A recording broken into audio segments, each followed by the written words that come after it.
My name is Varun. I work as a math faculty in Narayana. So today I am going to be discussing 21st mains paper morning slot. Initial questions seem to be easy, but overall opinion seems to be like moderate to difficult max. Let us do the questions, we'll have an idea of it. So the first question is from trigonometry. The value of cosecant 10 minus root 3 times of secant 10. It's 1 by sin 10 minus root 3 by cos 10. I'll cross multiply it. I'll get this as cos 10 minus root 3 sin 10 by sin 10 cos 10. So the numerator I'll multiply it by 2 in the numerator and denominator. 2 times of 1 by 2 I'll write it as sin 30 cos 10 minus root 3 by 2 is cos 30 sin 10 by sin 20 by 2. So the numerator is now 2 by into 1 by 2. I'll get it as 4 into sin of a minus b sin 20 by sin 20. The result will be 4. So it's a pretty basic question, easy question from trigonometry. Let us go for the next question. This is a question from matrices and determinants involving a joint. We can directly find a square and 4a also. Instead, we can take the help of characteristic equation here. So what is the characteristic equation for a? A square minus of alpha plus 2 times of a plus 2 alpha minus 2 times of I is equals to 0. We can compare it with a square minus 4a plus 2i is equals to 0. So comparing these two, I'll get the value of alpha as 2. This need not be the characteristic equation, but a square is not some multiple of I or a multiple of a, and hence I can directly compare it with characteristic equation. Similarly, b square minus of 2 times of beta plus 1 minus beta times of I is equals to 0 is the characteristic equation for b. Can also, the given equation is b square minus 2b plus I is equals to 0. So comparing these two, I'll get the value of beta as 0. Now keeping these two in mind, alpha and beta values, what is det of adjoint of a cube minus b cube? Because it's a 2 by 2 matrix, it will be det of a cube minus b cube only. So I can either find the matrices a cube, b cube, or I can take the help of this characteristic equation. So what is a cube? A cube value is 4a square minus 2a. If I multiply it by a, the characteristic equation, this can be written as 4 times of 4a minus 2i minus 2a, which is 14a minus 8i. B cube is 2b square minus b.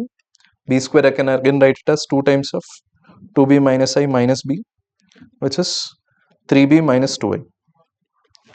So if I subtract a cube minus b cube, the matrix will come out as 14a minus 3b minus 6i. So if I find the matrix 14a minus 3b minus 6i, I'll get it as 28, 28, 14, 28 minus 3303 minus 6006, which is 19, 25, 14, 19. Det of this one is 19, 25, 14, 19 is nothing but 361 minus 25 into 14, 300, 350. So its value is 11. Answer is 8, 11. So let's go for the next question. This question is based on definite integrals. Again, a pretty straightforward question. Sin x plus sin 2x plus sin 3x, whenever modulus is given, I have to see where it is becoming 0. So sin x plus sin 3x plus sin 2x, the value inside modulus. This, if I use transformations, I'll get it as 2 sin 2x cos x plus sin 2x. Within 0 to pi by 2, sin 2x is positive, 2 cos x plus 1 is also positive. So it will never be equal to 0, I can directly remove the modulus. The value is now integral 0 to pi by 2, 2 sin 2x I can write it as 4 sin x cos x into 2 cos x plus 1 dx. Now I can take the help of substitutions. I can take cos x is equals to t. The limits will get changed to integral 1 to 0, 2t into 2t plus 1 into minus dt, 2 sin 2x. So what will happen here? This value is integral 0 to 1 4t square plus 2t dt So this value will come out to be 4 by 3 plus 1, which is nothing but 7 by 3. So let's go for the next question. Sum of roots of the equation, a question based on basic maths, which involves modulus, mod x minus 1 whole square minus 5 times of modulus of x minus 1 plus 6. Again, this is memory based, may not be this question, but we'll just solve the idea of revolving it. Mod x minus 1, directly if I solve it as a quadratic, I'll get the roots as 2 or 3. So x minus 1 is equals to 2 or minus 2. Here the sum of the roots will be 2. X minus 1 equal to 3 or minus 3. Here the sum of the roots will again be 2. So sum is equals to 2 plus 2, which is equals to 4. The next question is involving straight lines. He gave two parallel lines. An equilateral triangle is inscribed within it. One vertex is at a distance of 6 units from a side, and the vertex is at a distance of 3 units from the other side. So let me take the side length as A, and one of the angle it makes with one parallel side as theta. This will be 60. This length is 6 and this length is 3. So the relation I have is A sin theta is equals to 3 and A sin 60 plus theta is equals to 9. I can divide the two equations.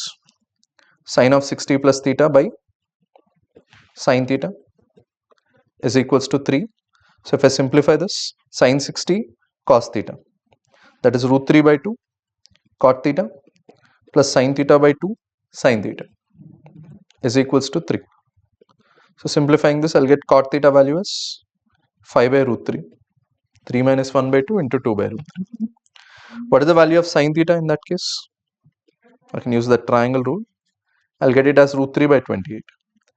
A is equals to 3 by sin theta, 3 by root 3 by root 28. I'll get this as root 84. But the question asked was area of triangle ABC. Area of triangle ABC is root 3 by 4 times of A square. 421. I'll get this as 21 root 3. So let's go for the next question. Question based on relations, number of reflexive as well as symmetric is saying. So if I write down all the elements in S cross S, I'll get total 16 elements. In that matrix form, if I write down, all 4 diagonal elements has to be picked. I am left out with 6 elements here and 6 elements here in the upper triangle as well as lower triangle. So in the upper triangle elements, if I am selecting an element, there will be a restriction on that corresponding element in lower triangular elements. So we have a direct result for this one. Number of reflexive as well as symmetric relations will be 2 power of n square minus n by 2, when n is the number of elements in S.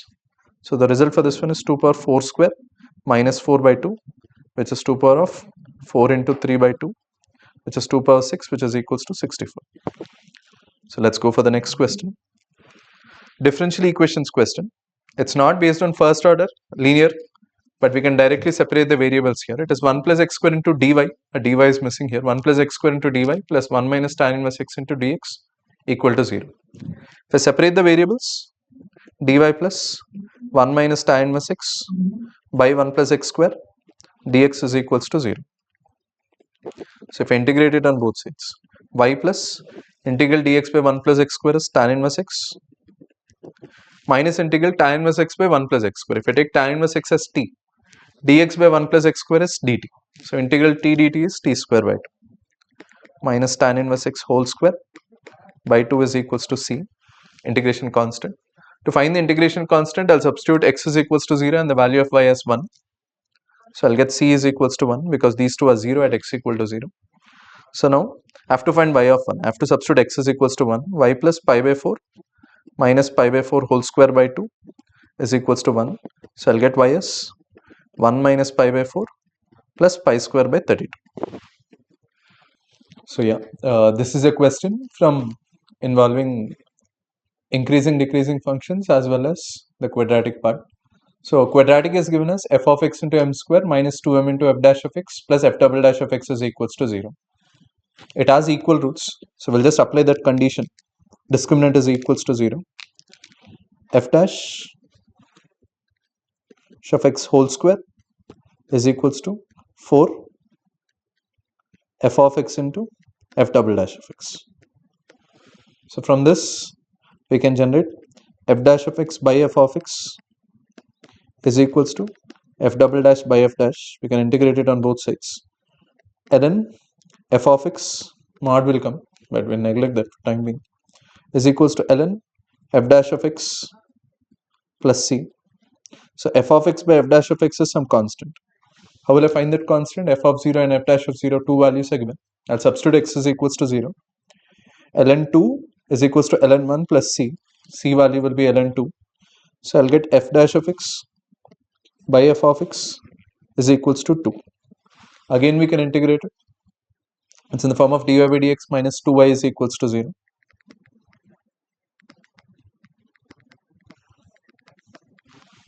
Which I can integrate it. It's in linear form. E power of minus 2x if I multiply. E power minus 2x into y derivative is equals to 0. So I'll get e power minus 2x into y is equals to k. Y is equals to k times of e power of 2x. But f of 0 value is given as 1. So my f of x will be e power 2x. Now there is another function g of x, which I gave it as f of ln x minus x. And I got my function f of x as e power of 2x. So this function is e power of 2 of ln x minus x. G dash of x will now be e power 2 ln x is e power of 2 ln x minus x, which is always positive, into derivative of 2 ln x minus x, which is 2 by x minus 2. This should be greater than or equal to 0. It's asking the values for which it is greater than or equal to 0. So I'll get 1 minus x by x is greater than or equal to 0. From this, using wavy curve method, we'll get x belongs to open 0 to closed 1. He mentioned x belongs to open alpha to closed beta. Sum of alpha plus beta will be 0 plus 1, which is equal to 1. So this is a bit moderate to tough question, but we can solve it. Let's go for the next question. This is a question from PNC part. He gave a set 1 to 50 where mn belongs to S. If p is the number of ways such that 6 power m plus 9 power n is divisible by 5, and q is the number of ways in which m plus n is the square of a prime number. So we have to solve both the cases. First, let us go for p.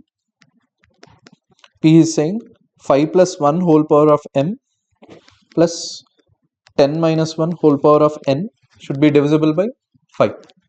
So the remainder part only will check. The remainder will be 1 m plus minus 1 whole power of n.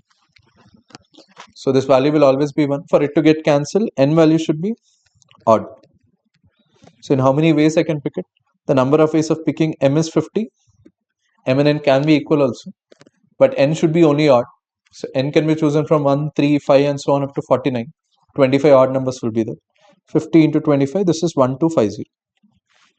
Coming to q, he is asking the number of ways in which 6 power m plus 9 power n is divisible by, m plus n is the square of a prime number. So what is the square of a prime number? 2 square, 3 square, 5 square, 7 square, 11 square. Values greater than 11 square, I mean the maximum value of m plus n can be 100, because the maximum value in S is 50. So I won't get any numbers beyond 11 square. Only 2 square or 3 square or 5 square or 7 square will be possible. So m plus n is equals to 4 I have to solve. M plus n is equals to 9. M plus n is equals to 25. And m plus n is equals to 49. So the restriction on this one is both are less than or equal to, each value m and n are both greater than or equal to 1. So what will the formula for this be? 4 minus 1c, 2 minus 1. That is 3c1. This is 9 minus 1c, 2 minus 1. 8c1. This will be 24. And this will be 48. So this sum 3 plus 8 plus 24 plus 48 is equals to 83. P plus Q value is asking. So P value we got it as 50 into 25, which is. So let us look at this question. The locus of point of intersection of tangent drawn to the circle x minus 2 whole square plus y minus 3 whole square is equal to 16, which subtend an angle of 120 degrees is. So it's quite a simple question, as you can see. So you have a circle, right? So the circle is having a center 2, 3 and having a radius of 4. Now you are drawing tangents to this circle which subtend an angle of 120 degrees between them. So you are drawing two tangents. The angle between them is 120 degrees. So now they are asking you to find the locus of point of intersection of these two tangents. So clearly, if you connect this point P with the center of the circle, so this 120 degrees will be divided into two equal parts, which is 60 degrees. So now clearly, if you take the distance between C and P as small d, sine 60 degrees is equal to 4 by d, correct? So which is equal to sine 60, we know it as root 3 by 2. So simply the distance of this point from the center is 8 by root 3. So if you take the point as x comma y, this x comma y will always be at a distance of 8 by root 3 from the center C. So this implies the locus of point P will be x minus 2 whole square plus y minus 3 whole square is equal to d square, which is 64 by 3. So if you take the cross multiplication and simplify this equation, you are going to get the equation of the locus. You get 3x square, so 3 is cross multiplied, plus 3y square minus 4x into 3 minus 12x minus 6y into 3 minus 18y, and you have 4 plus 9, 13 into 3, 39 minus 64, which is minus 25 is equal to 0. So I hope you have understood this question. So now let us go to the next question. So the next question is, consider an ellipse x square by 36 plus y square by 16 is equal to 1. A hyperbola is confocal with this ellipse, and eccentricity of the hyperbola is given as equal to 5. The length of latus rectum of the hyperbola is, and it's given that the hyperbola is oriented around about x-axis. The main axis, the principal axis of hyperbola is x-axis.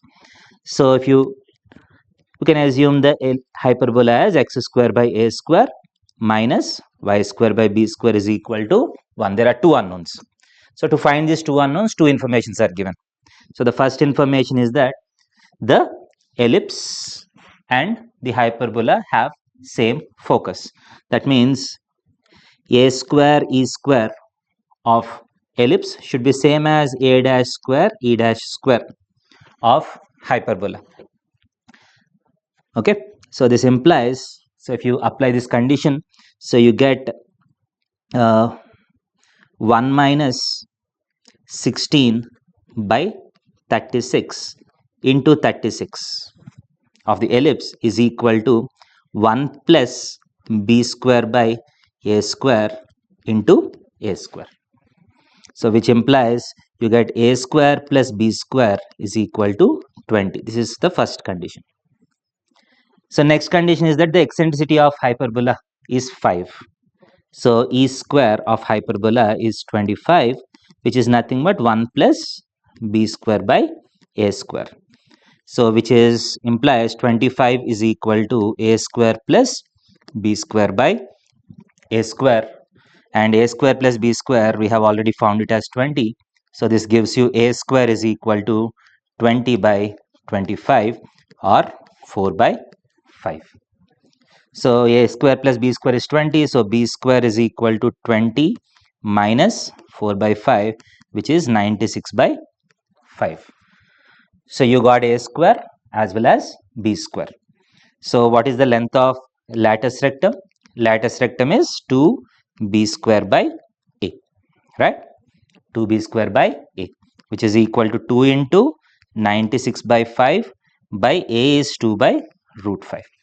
So if you simplify this, you're going to get 1 as the answer, 96 by root 5 as the answer. So I hope you have understood this question. So now let's move on to the next question. So this is a very interesting question from PNC. So if A is the set 1, 2, 3, 4, 5, 6, and B is a bigger set 1, 2, 3, 4, 5, 6, 7, 8, 9. So the question is, how many strictly increasing functions can be mapped from A to B such that f of I is not equal to I? This is the interesting condition. So that means f of 1 cannot be equal to 1, f of 2 cannot be equal to 2. So 1 cannot go to 1, 2 cannot go to 2, 3 cannot go to 3, so on. So now, so how to count the number of functions? And the function should also be strictly increasing. So you need to think about this. So first thing that you can think of is that so one second. So first thing that you can think of is, so obviously 1 cannot go to 1, right? So the starting is 1 cannot go to 1. So 1 can either go to 2. So 1 can either go to 2, or 1 can either go to 3, or 1 can go to 4. So see here, this is important to understand. Because it is strictly increasing function, every element should have a different image. That means f of 2 should be greater than f of 1. F of 3 should be greater than f of 2. We need 6 images. So if 1 goes to 5, there will only be 4 elements left for these 5 elements. That means if 1 goes to 5, you cannot create a strictly increasing function. So there are only 3 possibilities. 1 can either go to 2, or 3, or 4.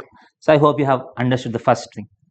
So what you have to first understand is that 1 can only go to 1, 2, or 3. Next, so let us say that 1 goes to 2. So how many functions are there where 1 goes to 2? So now that 1 has gone to 2, the other 5 elements have to be mapped with these elements. So anyway, 2 cannot go to 2. So can you see that? So there are 1, 2, 3, 4, 5, 6, 7 elements left. So if you select any 5 elements out of these 7 elements, so for suppose you selected 4, there should be 5 images, right? For 5 elements, there should be 5 different images. So once I select any 5 elements of my choice, okay, so you can get one function corresponding to the conditions of strictly increasing as well as f of I not equal to I, because 2 is already mapped. So the first element itself will be greater than 2, right? So second element will obviously be greater than 3. Third element will obviously be greater than 4, so on, right? So correspond to every selection of 5 elements out of these 7 elements, you're going to have a strictly increasing function, a unique strictly increasing function. This concept is called 1-1 correspondence.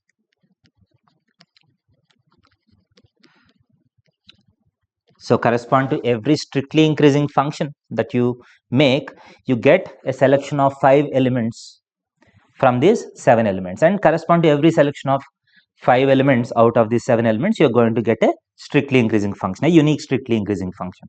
So there are 7 C5 strictly increasing functions when 1 goes to 2. So in the same way, if 1 goes to 3, so in the same way, if for example 1 goes to 3, now the remaining 5 elements have to go to 5 elements out of these 6 elements. So in how many ways can you select 5 elements out of 6 elements? 6C5. So correspond to every selection of 5 elements out of these 6 elements, you're going to get a strictly increasing function where f of I not equal to I. And if 1 goes to 4, that's the last condition. If 1 goes to 4, so these 5 elements have to go to this 5 elements. So there is only one strictly increasing function, which is 5C5. Okay, so the total number of strictly increasing functions where f of I not equal to I can be taken as 7C5 plus 6C5 plus 5C5. 7C5 is 21, 7 into 6 by 2 plus 6 plus 1, which is equal to 28. So this is a very simple nice logic by which we can find the number of strictly increasing functions from A to B. So I hope you have enjoyed this question. Next, let's go to the next question. So next question is a very simple question that has been asked. If O is the vertex of the parabola x square equal to 4y, we know that origin is the vertex. So Q is the point on the parabola. If C is the locus of point which divides OQ in the ratio 2:3, the equation of chord C, the equation of chord of C which is bisected at point 1, 2. So there are two blocks in this question. So the first block, so you have x square is equal to 4y. So Q is any random point on this. So we can take the point as y square is equal to 4x, 80 square, 280. So x square is equal to 4y. The parametric point is 280, 80 square. So 2t, t square. A is equal to 1. So O and Q. O is the origin, which is the vertex. So OQ is divided in the ratio 2:3. So now let us find the locus of this point. Let us take x, y as the point. So from section formula, x, y is equal to, what is it? 2 into 2t, 4t plus 3 into 0 by 5, 4t by 5, 2t square by 5. So this implies t is equal to 5x by 4, right? And t square is equal to 5y by 2. So eliminating t, you get 5y by 2 is equal to 25 x square by 16. So which implies 5x square is equal to 8y. So that's the locus. So this is a parabola again. So now I want the chord of this C curve which is bisected at 1, 2. We know that the chord bisected at a given point is given by S1 is equal to S11. So for this, so we'll write the equation as 5x square minus 8y equal to 0. So the point is 1, 2. So let's go for S1 is equal to S11. So S1 is equal to S11.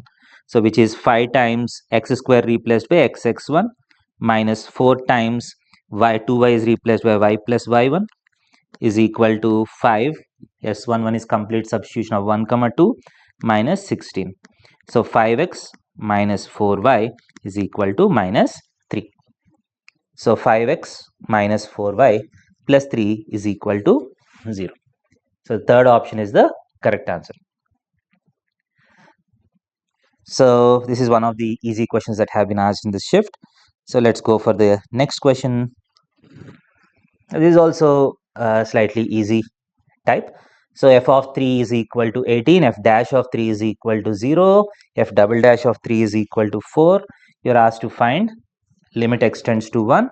So limits question, usually limits question will be easy. So ln of f of x plus 2 by f of 3 whole power 18 by x minus 1 whole square. So this is limit extends to 1 log of something, right? So we will take this log outside. So we'll find the point to which this limit goes and we'll apply the log afterwards. That will be better. Now you can see, so this limit is of the form 1 power infinity, because if you put x is equal to 1, f of 3 by f of 3, 1 power infinity. So when you have 1 power infinity, you can write the limit as e to the power, limit extends to 1. So g of x comes to the front, power function comes to the front, and f of x plus 2 by f of 3 minus 1. This is a very standard simplification that we do when you have 1 power infinity type questions. So log of e power something, this log and e power something is getting cancelled. So this is equal to limit x tends to 1. So 18 by x minus 1 whole square into f of x plus 2 minus f of 3 by f of 3. So f of 3 is given as 18, as you can see. So this 18 and this 18 is getting cancelled. So here you get 0 by 0 form. So we can use L'Hospital rule, which is equal to limit x tends to 1. So f dash of x plus 2 by 2 times x minus 1 Now if you do direct substitution, again f dash of 3 by x minus 1, 0 by 0 form again. So we can use L'Hospital rule again. So limit x tends to 1, f double dash of x plus 2 by 2. Now if you do the direct substitution, the answer is f double dash of 3 by 2. So f double dash of 3 is given as 4. So the answer is 4 by 2, which is 2. So I hope you have understood the concepts well.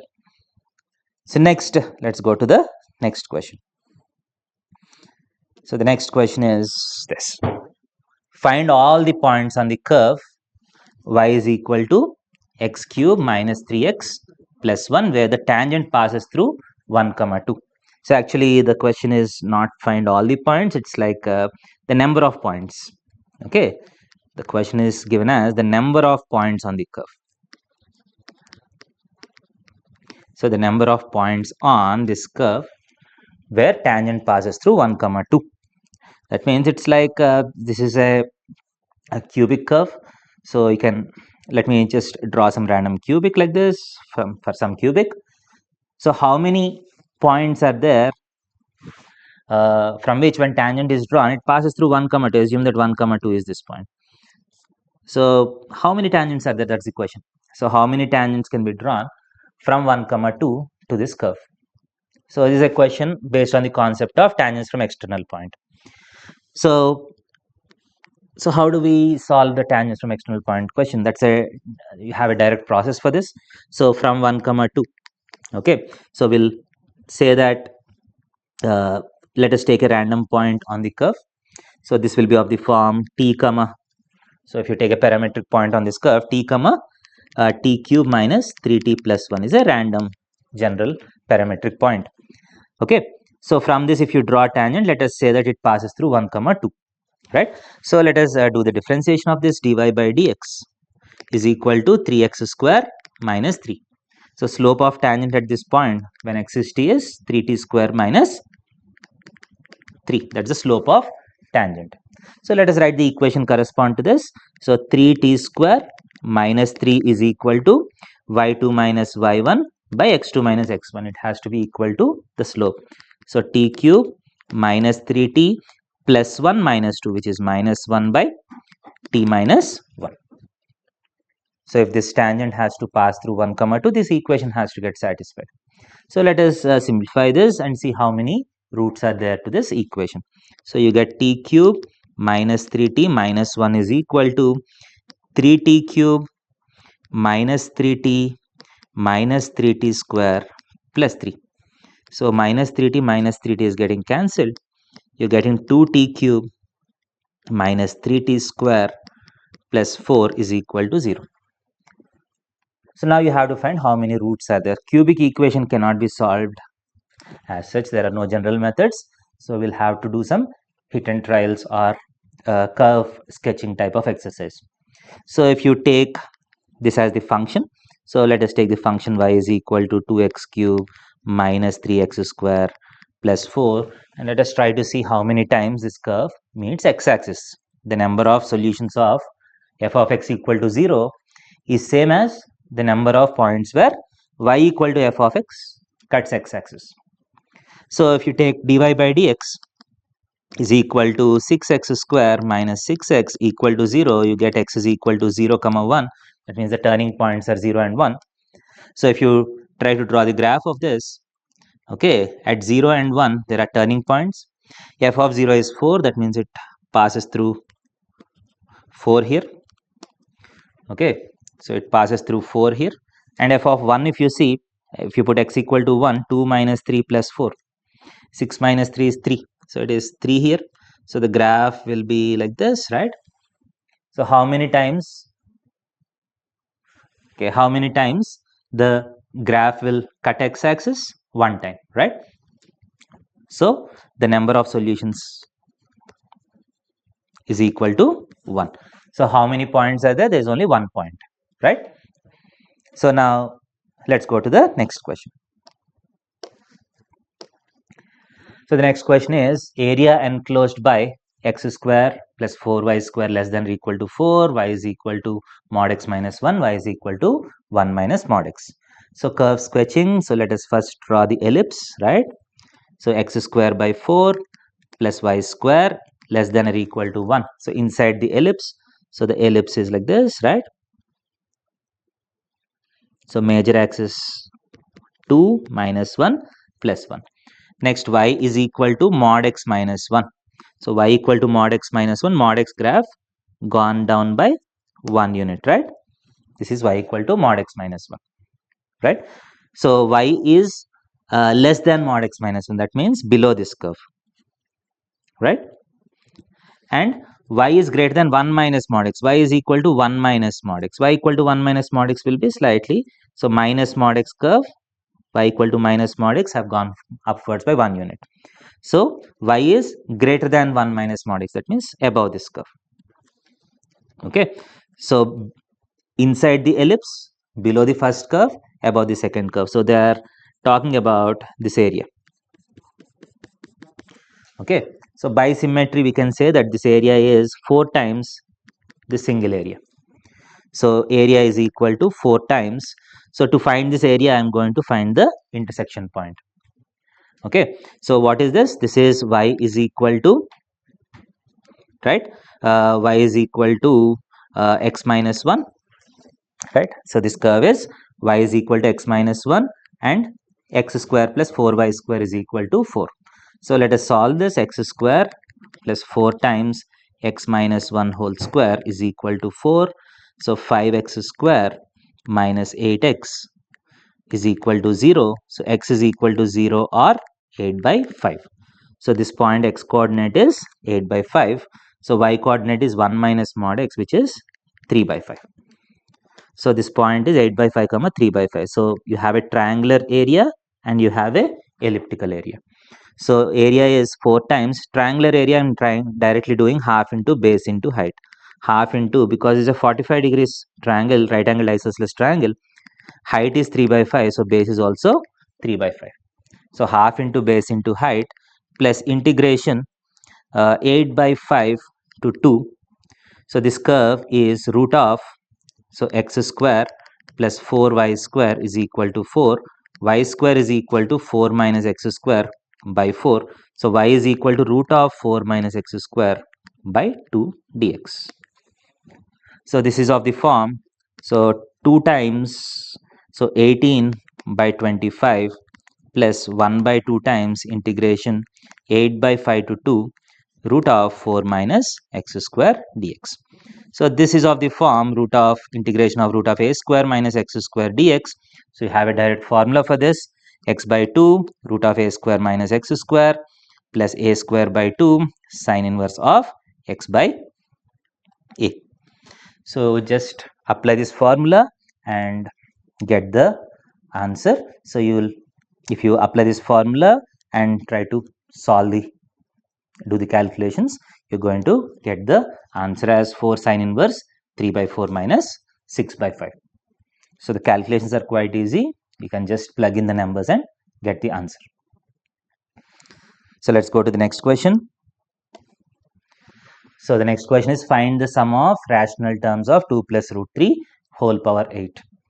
So first you have two options. First is, if you can directly expand 2 plus root 3 whole power 8, 8c naught into 2 power 8 plus 8c1 2 power 7 into root 3 plus 8c2 2 power 6 into root 3 whole square plus so on.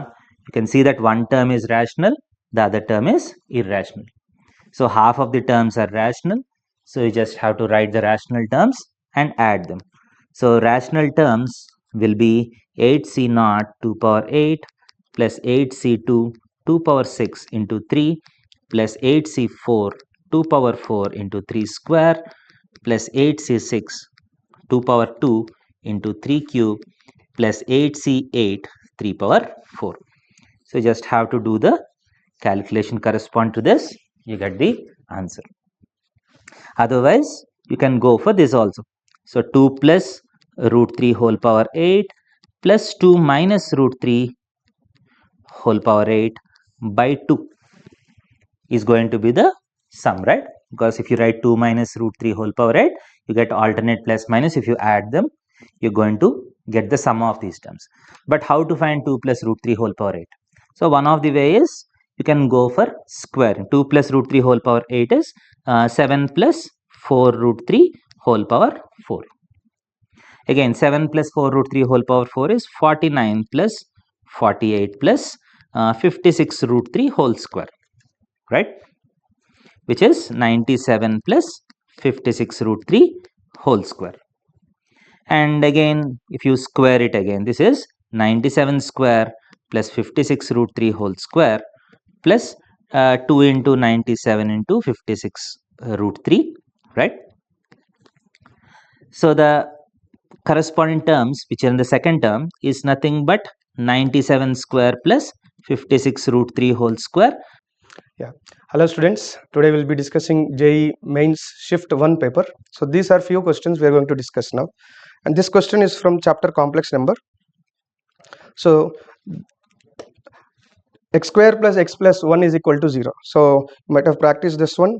The roots of this polynomial will be imaginary roots, which are omega and omega square. So you can substitute either one of this. Okay, so I'm going to do it with omega plus 1 by omega whole power 4 plus omega square plus 1 by omega square whole power 4, and so on. So most of you might be knowing what is 1 by omega.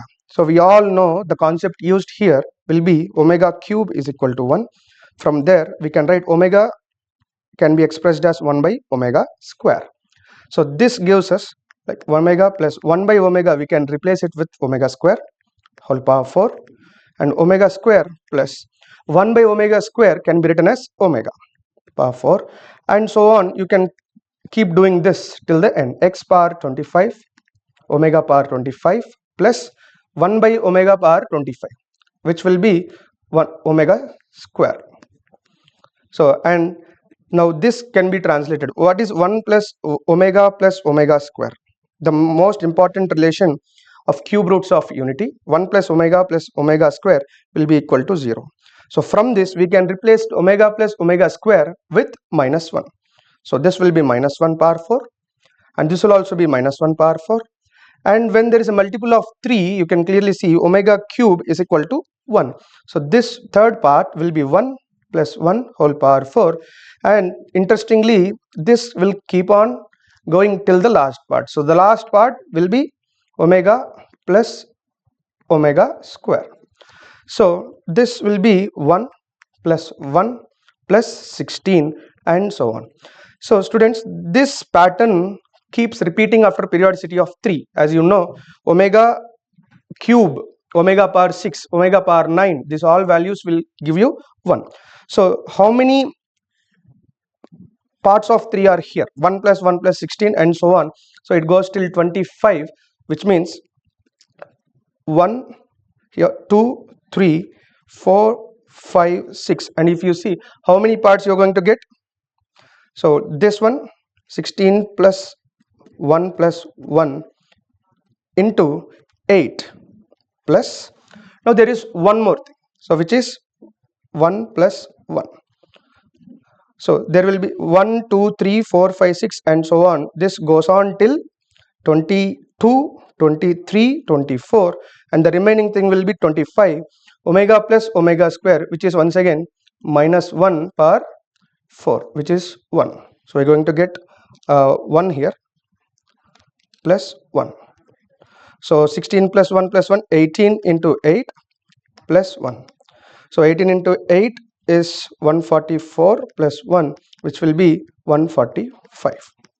Okay, so we'll move on to the next question. Yeah, so this question is from series and sequences, a very basic question. All you have to know is what is a geometric progression and terms in the geometric progression. So given information says a1 plus a3 plus a5 is equal to 21. Okay, so I'm going to take the common ratio as r. So I can write it as a1 plus a3 is a1 r square, a5 is a1 r power 4, which is equal to 21. And what is the other information given here? a1, a3, a5 is equal to 64. So a1 into, again a3 will be a1 into r square. A5 will be a1 into r power 4, which is 64. So from this I can write a1 cube into r power 6 is equal to 64. So I'm going to take cube root here. So a1 into r power 2 will be 4. So now I'm going to divide this one as well as this equation. 1 plus r square plus r power 4 is equal to 21. So this is my first equation and this is my second equation. So now if you're going to divide both of them, a1 into 1 plus r square plus r power 4 by a1 into r square is equal to 21 by 4. So a1 gets cancelled out. And now once if I simplify this one, 4r power 4, 4r square plus 4 is equal to 21r square. So this I am going to further simplify. So this will get simplified as 4r power 4 minus 17r square plus 4 is equal to 0. Now you have to factorize this one. So 4r power 4 minus 16r square minus r square plus 4 equal to 0. So this can be written as 4r square into r square minus 4 minus 1 into r square minus 4 equal to 0. So this will be 4r square minus 1 into r square minus 4. 4r square minus 1 into r square minus 4 is equal to 0. So r is either plus or minus 1 by 2 or r is equal to plus or minus 2. So clearly it is given that the progression is increasing, right? So you have to select r is equal to 2. Now if you're going to substitute this in the last equation here, so a1 into r square is equal to 4. a1 into r square equal to 4. If I substitute this here, a1, I'm going to get it as 1. Now what is asked in the question, if you observe, a1 plus a2 plus a3, a1 plus a2 plus a3, which is 1 plus what will be a2, 2, and what will be a3, 4. So 4 plus 2 plus 1, which is 7. So 7 should be the answer. Okay, you can move on to next question. Yeah, so this is from the chapter statistics, a very basic concept. Okay, so if the mean and variance, so you might be knowing what is the mean formula. What is mean formula? Sum of all observations by number of observations. So you can clearly write down the sum: x plus y plus 12 plus 14, 4 plus 10 plus 2 whole divided by number of observations. You can count them to 7, which is given as 8. So x plus y, and this will be 26, 30, 40, 42 plus 42 is going to be equal to 56. So from this I can write x plus y is equal to 14. So this is my equation 1. And what is the next observation given here is variance of the given data set is 16. Variance of the given data set is 16. So what is the variance formula? Variance formula will be equal to sigma x bar, x bar is mean and xi is observation square divided by n. Now if I do it, I will be getting x minus mean. So the mean here, it is given as 8. So 8 minus x whole square and 8 minus y whole square plus 8 plus 12 whole square minus 12 whole square, 8 minus 14 whole square plus 8 minus 4 whole square plus 8 minus 10 whole square plus 8 minus 2 whole square whole divided by, so first I am going to calculate this summation. So this summation will be 8 minus x whole square plus 8 minus y whole square plus, now I am going to add up these things, 8 minus 12, 8 minus 12 which is 16 plus 36 plus 16 plus 4 plus 36. Yeah, so this will be 32, 68, 72 and 108. So 108, so 8 minus x whole square plus 8 minus y whole square plus 108 whole divided by 7 is going to be equal to the variance, and variance is given as 16. So this can be written as x minus 8 whole square, y minus 8 whole square plus 108 is equal to 7 into 70 plus 42, which leads to 112. So x minus 8 whole square plus y minus 8 whole square is equal to 4. Okay, and this is my second equation in x and y. Okay. Now we already got a first equation in x and y, which is x plus y is equal to 14. So x plus y is equal to 14. From this I can write y is equal to 14 minus x. Okay, now if I substitute this in my first equation, second equation, x minus 8 whole square plus y 14 minus x minus 8 whole square is equal to 4. So this I can write as x square minus 16x plus 64 plus x square minus 12x plus 36 is equal to 4. So this will give me 2x square minus 28x plus 96 is equal to 0, and 2x square, so I'll take 2 common, so this will be x square minus 14x plus 48 equal to 0. This will give me values of x as 8 or 6. So this gives me y is either 6 or 8. Since in the information it is given x is greater than y, so x value will be 8 and y value will be 6. Now the value asked in the question is 3x minus y. 3x minus y question is asked. So 3 into 8, 24 minus 6. Sorry, 3 into 8 minus 6, which is 18. So 18 should be the answer for this question. Okay, we'll move on to next question. Yeah, so this is once again the question from definite integration based on the properties of definite integrals. So the main property used here is integral minus a to a f of x dx will be 0 if f is an odd function, and can be written as 2 into 0 to a f of x if f is even. So one can easily observe from the part that minus pi by 6 to pi by 6, pi by 1 minus sine mod x plus pi by 6 plus 4x to the power 11 1 minus sine of mod x plus pi by 6. Students, you can clearly identify the numerator here is an odd function and the denominator here is an even function, resulting the whole function to be odd. So this function is an odd function. So this integration will become 0 when the limits are from minus a to I. Now you only have to integrate minus pi by 6 to pi by 6, and you can also clearly observe that the first part of this one is an even function. So this is an even function. So if it is an even function, you can write it as 2 into 0 to, so this can be written as 2 into, and pi is a constant, I can put it outside, 0 to pi by 6 1 by 1 minus sine. Since x is 0 to pi by 6, x is positive, mod x can be written as x, so x plus pi by 6 dx.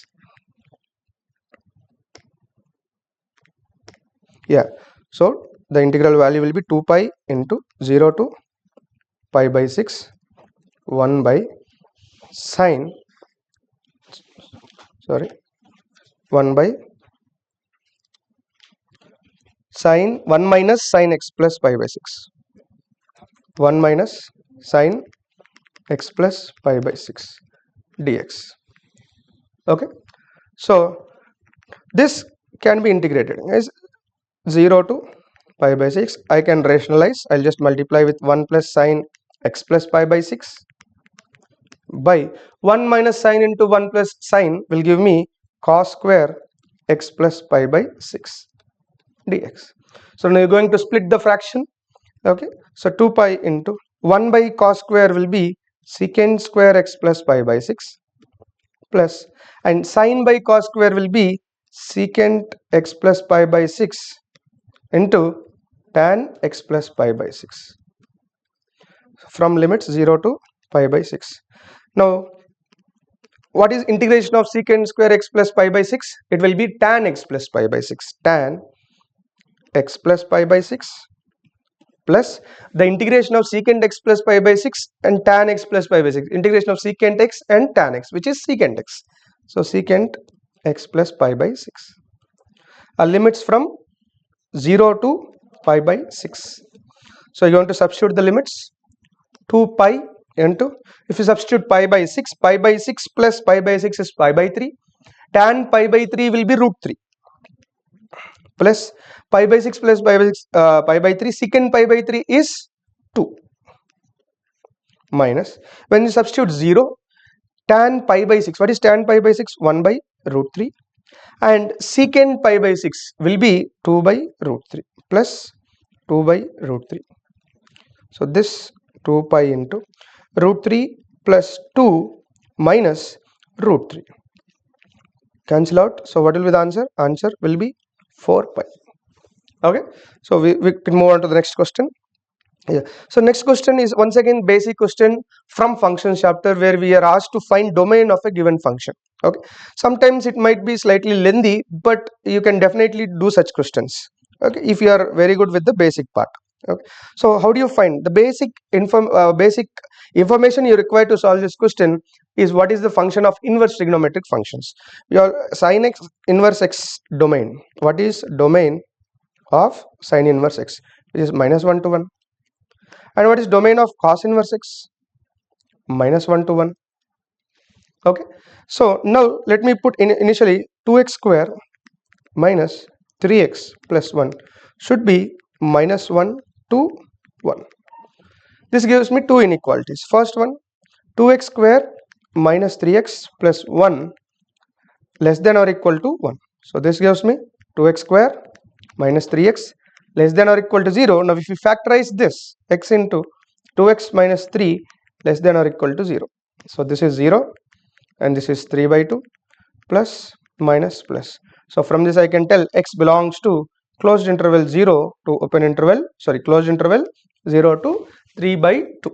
What about this thing? Second part, left hand part, 2x square minus 3x plus 1 is greater than or equal to -1. So 2x square minus 3x plus 2 greater than or equal to 0. Guys, you can clearly see the discriminant of this is less than 0, which means it is true for every value of r. X belongs to r. Okay, now the final answer from this, for this particular second part, for this part, okay, will be x belongs to 0 to 3 by 2 for the first part. So since the intersection of these two things will give us x is from 0 to 3 by 2. Okay.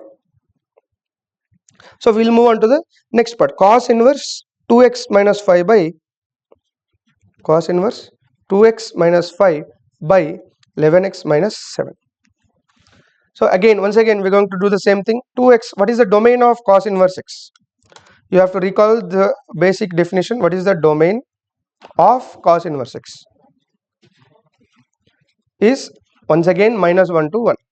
So 2x minus 5 by 11x minus 7 is from -1 to 1. So what I'm going to do here, 2x minus 5, first case 11x minus 7 is less than or equal to 1. So what will this give me? I'm going to bring the 1 to the side and I'm going to solve this inequality, 11x minus 7 minus 1 less than or equal to 0. And this gives me 2x minus 5 minus 11x plus 7 by 11x minus 7 less than or equal to 0. So this is 2 minus 9x by 11x minus 7 less than or equal to 0. So you can clearly see what is the solution set for this one, and this is 2 by 9 and this is 7 by 11 minus plus plus. Since we need negative, so I got a solution. X belongs to minus infinity to 2 by 9 union open interval 7 by 11 to infinity. This is the first case. Now I am going to solve the second part as well. Okay, so 2x minus 5 by 11x minus 7. So should be greater than or equal to minus 1. Okay, so what will now you can also solve 2x minus 5 by 11x minus 7 plus 1 greater than or equal to 0. So this will be 13x minus 12, okay, by 11x minus 7 greater than or equal to 0. So again if you're going to solve, so this is 12 by 7 by 11 and this is 12 by 13 plus minus plus. Now I need intersection of both this case as well as this case, intersection. So what will be the intersection? Where is 2 by 9 to be located? So 2 by 9 here and 7 by 11 is already there, and from the first case we got 0 to 3 by 2, 0, and where is 3 by 2? 3 by 2 is here, 3 by 2. Now combined intersection will be 0 to 2 by 9 and 12 by 13 to 3 by 2.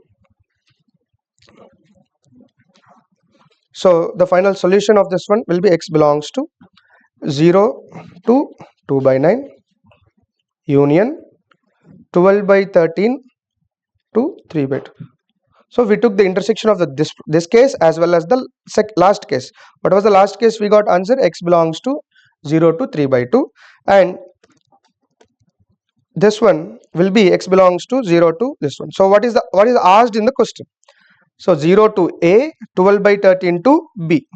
Okay, so what is in the place of a and what is in the place of b? So a value is 2 by 9 and b value is 3 by 2. So we are asked to find 1 by ab. So ab is equal to 2 cancel, 1 by 3. This implies 1 by ab is equal to 3. Okay, yeah, thank you.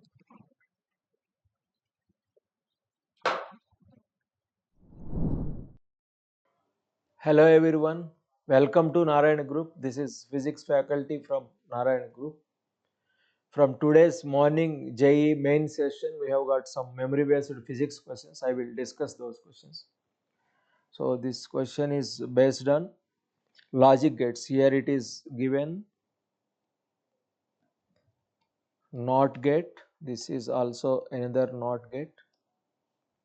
Outputs of these two NOT gates are connected to NOR gate. Again it is connected to one more NOT gate. So let me take the inputs here. By using De Morgan's theorems, we can easily identify the output C. So here it will be A complement, this is B complement. Now when it is passed through the NOR gate, A complement plus B complement whole complement, again it is passed through NOT gate, so it becomes A complement plus B complement double complement. So finally this is A complement plus B complement. So this is the result of NAND gate. So when A and B are passed through NAND gate, this is A, this is B, output will be AB complement. This can be written as A complement plus B complement. So the resultant gate is NAND gate. Let us go to the next question. Here it is based on dimensional analysis. It is asking to find dimensions of A by B if P plus AT square by B plus half rho V square is constant, whereas P is pressure, rho is density. So it is already given P plus A by B T square, means A by B T square must have the dimensions of pressure. So A by B must have dimensions of pressure by time square. Pressure can be written as force per unit area by time square. Now if I write dimensions of this, for force we know the standard relation ml T power minus 2, for area length square, for t square, it is t square. Now it will be m L power minus 1 t power minus 4. It is given with option 2. Let us go to the next question. An alpha particle having kinetic energy 7.7 mega electron volts is approaching fixed gold nucleus of atomic number 75. Find distance of closest approach. So initial kinetic energy of alpha particle is given. First of all, we should know the specifications of alpha particle. Its mass number is 4 times of mass of proton.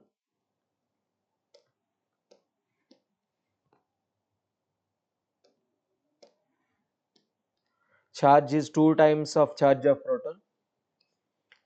Approaching a fixed gold nucleus of atomic number 79. Initially it is at large distance moving with speed u. So let us assume somewhere else it is coming to rest when it is at a distance r from the center of the nucleus. Now from energy conservation we can use u1 plus k1 equal to u2 plus k2 form.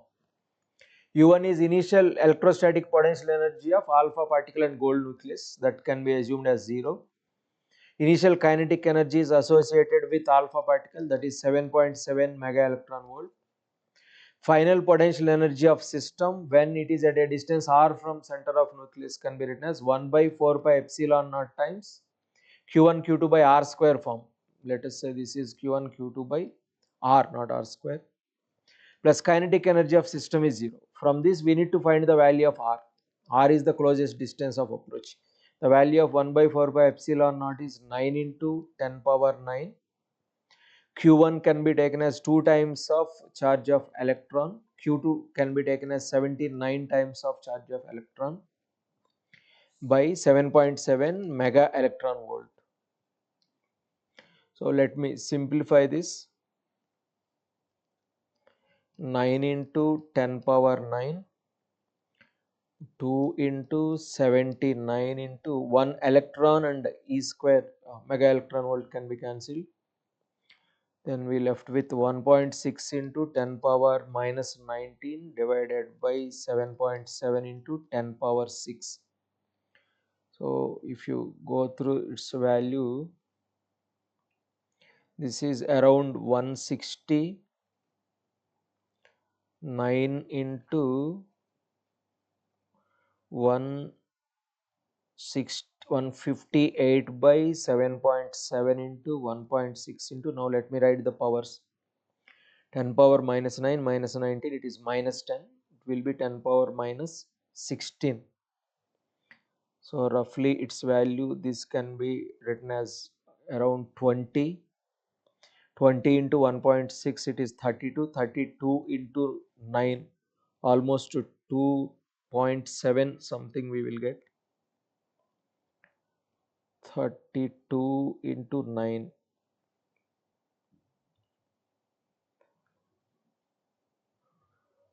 10 power minus 10 minus 16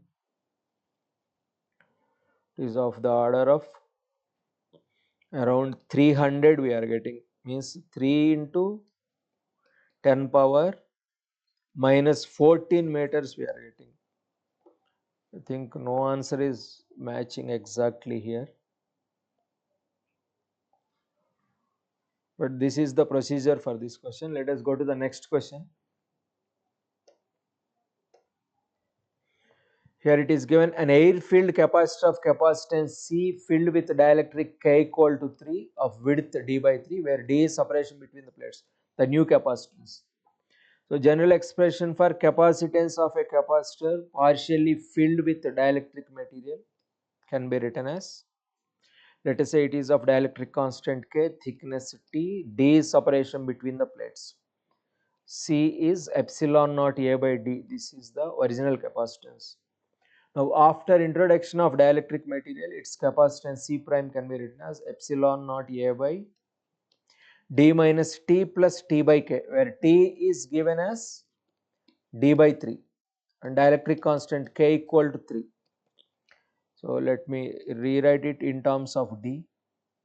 Epsilon naught A by D by d minus d by 3 plus d by 3 by k. K is also given as 3. So in terms of d, if I rewrite this, let us multiply it with 9. 9 times of epsilon naught a by 9d minus 3d plus d. So it is coming out to be 9 by 7d into epsilon naught a by 9 by 7 times of epsilon naught a by d. So it is 9 by 7 times of c, given with option 4. Let us go to the next question. Find the moment of inertia of system formed using two identical rods about the given axis of rotation as shown. So both the rods are having mass m and length L. For first rod, its moment of inertia about this axis is directly ml square by 3. We know that about the given axis, moment of inertia is scalar quantity. Now, moment of inertia of this rod about this axis can be by using parallel axis theorem. ml square by 12 about its center of mass and ml square where L is distance from this. So taking 12 LCM, so it comes out to be 4 plus 1 plus 12 times of ml square. So overall moment of inertia of system is 17 by 12 times of ml square. It is given with option 1. Let us go to the next question. If electric field of electromagnetic wave is given by 60 times of sine 3 into 10 power 14 t plus sine 12 into 10 power 14 t at x equal to 0 falls on a photosensitive material having work function 2.8. Work function of metal given is 2.8 electron volt. Find maximum kinetic energy of ejected electrons. So from the given function, we can find the frequency of incident photon. There are two different frequencies, 3 into 10 power 14 and 12 into 10 power 14. Out of these two, we should take the largest value. Thereby, we can get the maximum kinetic energy. So here, largest frequency is 12 into 10 power 14 hertz. So this is actually omega by 2 pi is the frequency here. Now, energy of incident photon E naught equal to h into frequency. So it is 6.6 into 10 power minus 34 times of 12 by 2 pi into 10 power 14. So approximately its value comes out to be 2 pi can be taken as 6.28. So this is 12 into 10 power minus 20. In electron volts, if I write this divided by 1.6 into 10 power minus 19. So it comes out to be 1.6 by 1.2 by 1.6. It is coming out to be less than 1. I think there may be some mistake here. This order should be 10 power 15. It cannot be 14.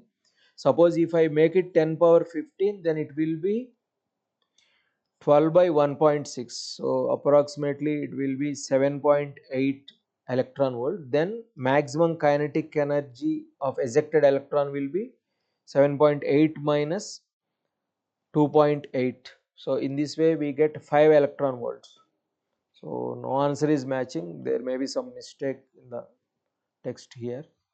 But this is the procedure for solving this question. This is most familiar one. Let's go to the next question. Good afternoon. The first question. Ratio of de Broglie wavelengths of a proton and an alpha particle accelerated through same potential is. We know that when the charged particle is accelerated through a potential v, the de Broglie wavelength is given by lambda equals to h divided by under root 2mqv. Therefore, the wavelength of a proton by wavelength of alpha particle must be equals to under root of charge of alpha particle into mass of alpha particle divided by charge of proton into mass of proton. Substituting the ratios, lambda p divided by lambda alpha will becomes equals to under root of 2 divided by 1 into 4 divided by 1. Hence, lambda p by lambda alpha will becomes equals to under root 8, which is equals to 2 root 2. Therefore, the ratio must be 2 root 2 is to 1. Hence, option 2. The next question. An ideal solenoid is kept with its axis vertical. Current I0 is flowing in the solenoid. A charge q is thrown down inside the solenoid. Its acceleration of the charge particle is then. So they say that there is a solenoid which is arranged along the vertical axis. The direction of gravity is acting vertically downwards. Along the axis, the charged particle is projected down. So when the charged particle is projected down along the axis, we know that the speed is parallel to the magnetic field. Hence, the force experienced due to magnetic field will become 0. So the charged particle will experience only force due to gravity.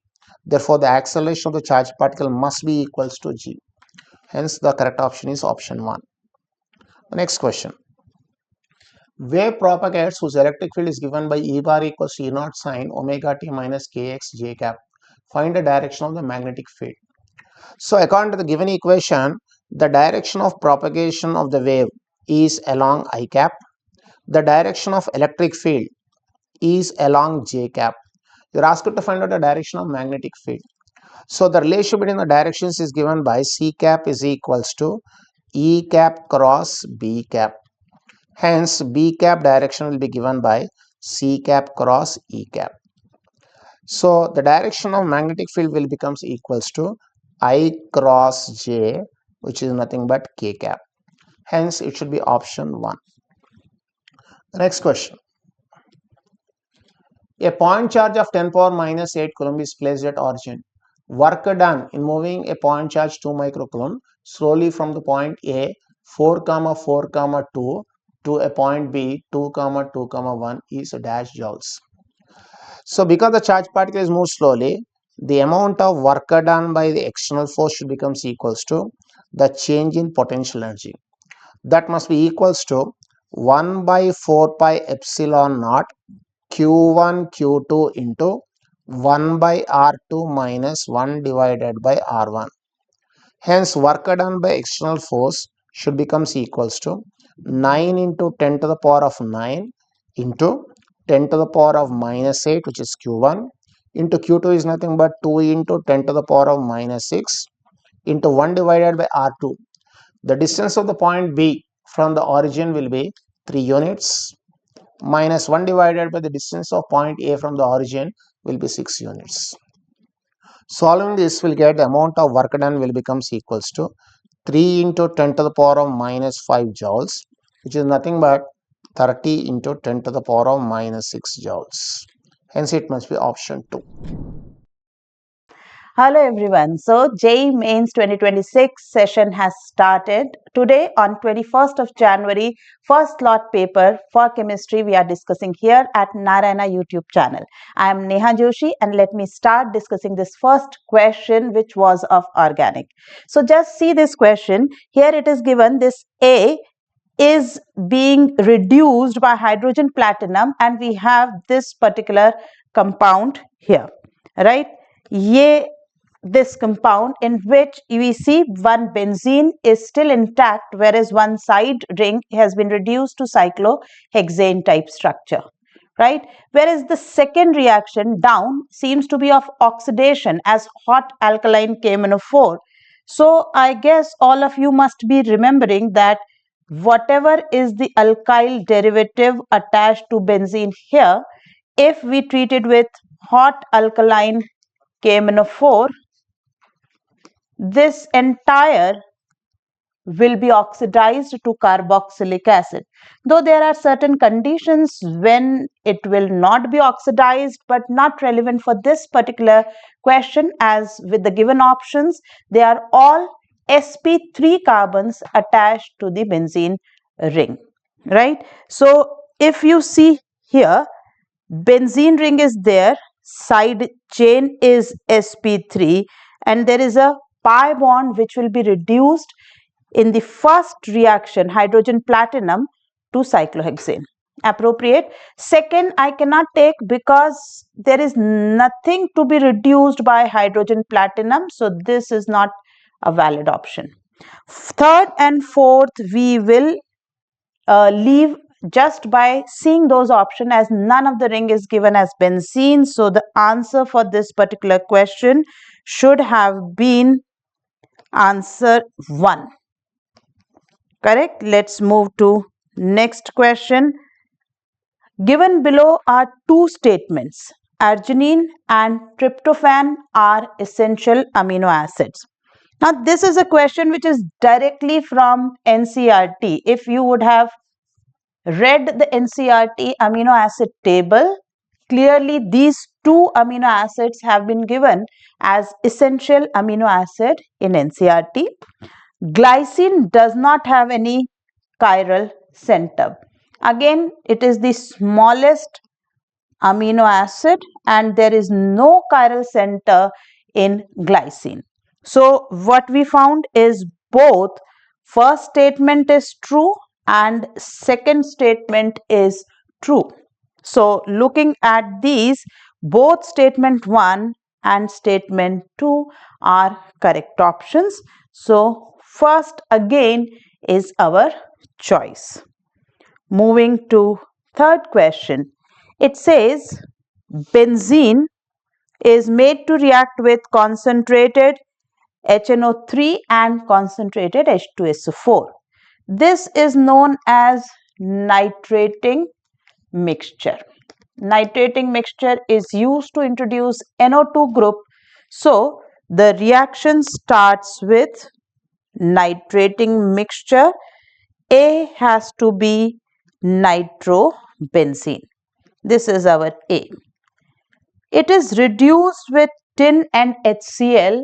These are the reducing reagent and we get aniline from nitrobenzene. So B is aniline.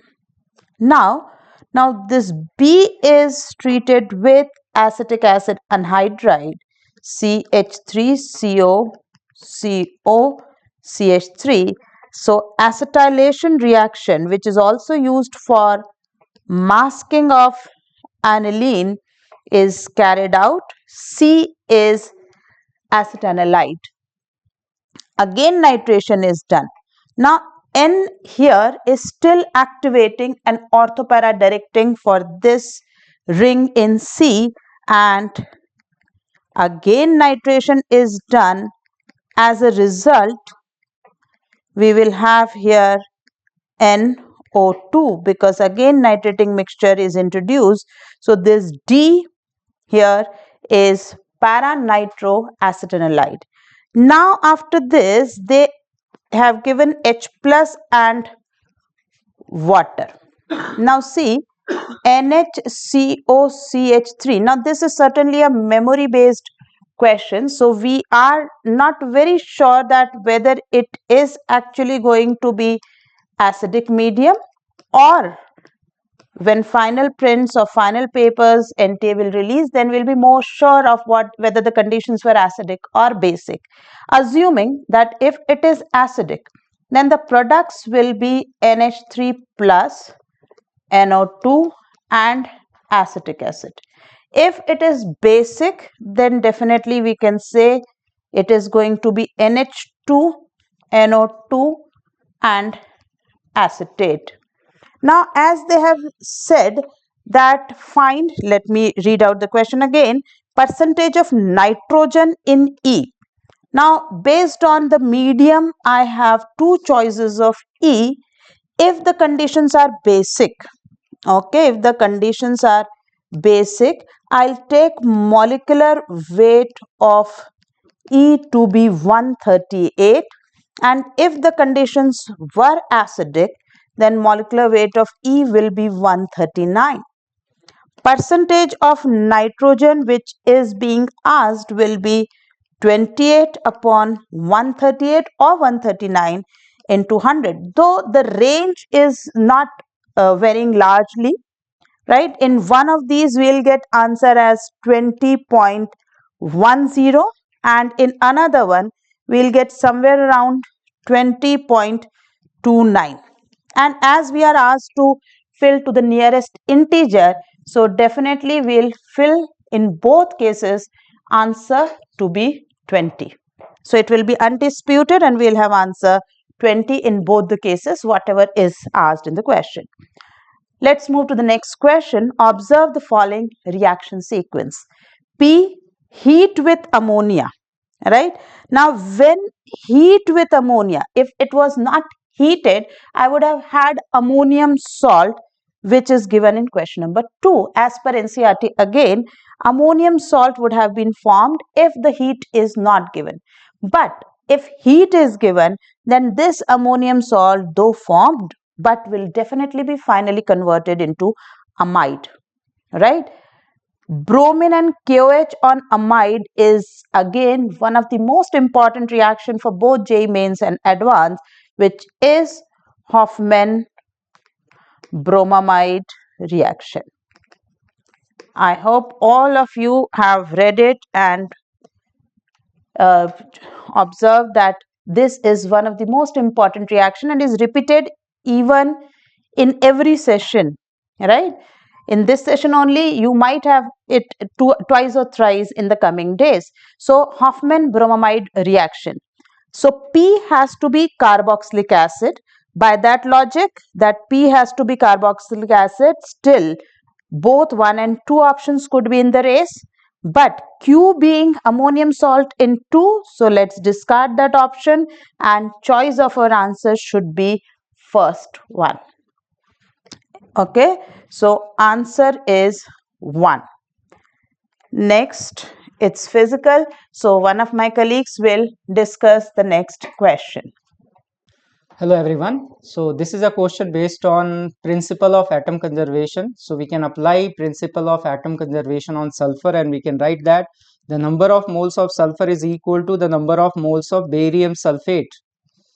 The mass of barium sulfate is given, that is 1 gram, and if we divide by molar mass, in the question the atomic mass of barium must have been given, so that is 137 plus sulfate ion is 96. So if we simplify this, it is 1 by 233, right? So this is the number of moles of sulfur. From there we can calculate what is the mass of sulfur.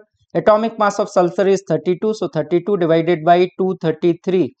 So we got the sulfur present in organic compound. We can calculate what is the percentage of sulfur in organic compound, which is mass of sulfur 32 divided by 233 divided by mass of organic compound, which is given 0.7 gram multiplied by 100. On solving this, we are getting 19.61.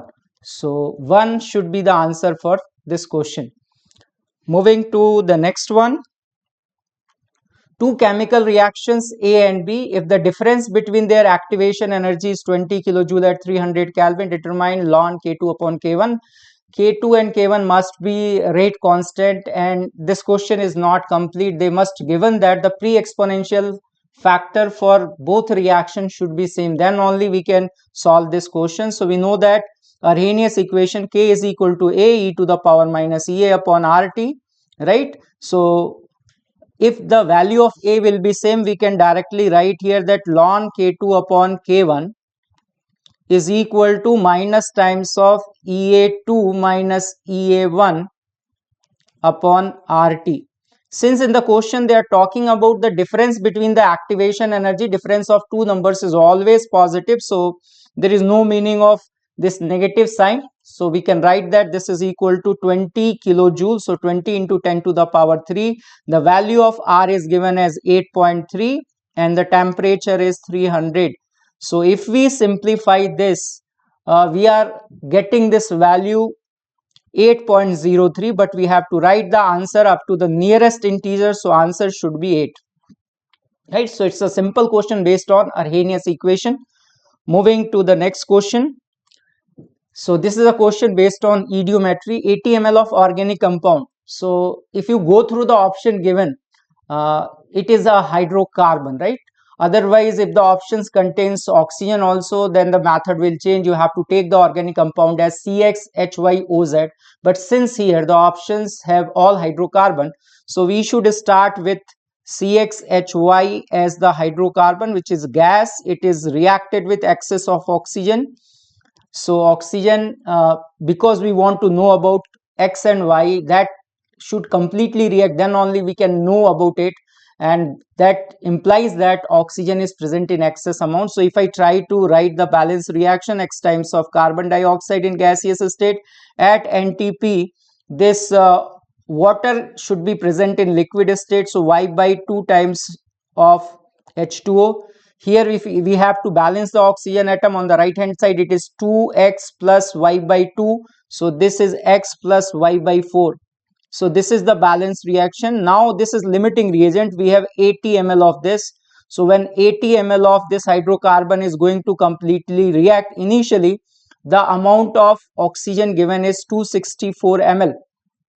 So after reaction, the amount of oxygen left is 264 into 80 times of x plus Y by 4, and this will form 80x of carbon dioxide, and the volume of water is negligible with respect to these gases. So now they have mentioned that after passing KOH, 64 ml of gas remains. So the gas will be oxygen gas. So we can write that 264 minus 80x plus Y by 4 is equal to 64, and we can make an equation. If I take 64 on the left hand side, 200 is equal to 80x plus Y by 4. This is equation number 1, and the other equation we can make, right? So the other equation is, it gives 224 ml of gaseous mixture, right? So the gaseous mixture is oxygen which is present in excess amount and the volume of carbon dioxide form. The sum of the volume of these two gases is equal to 224 ml, right? And the volume of oxygen gas left is 64 ml. So from there we can find out what is the volume of CO2 formed. So the volume of CO2 formed is equal to 160 ml, and that is equal to 80 into x. So the value of x is equal to 2.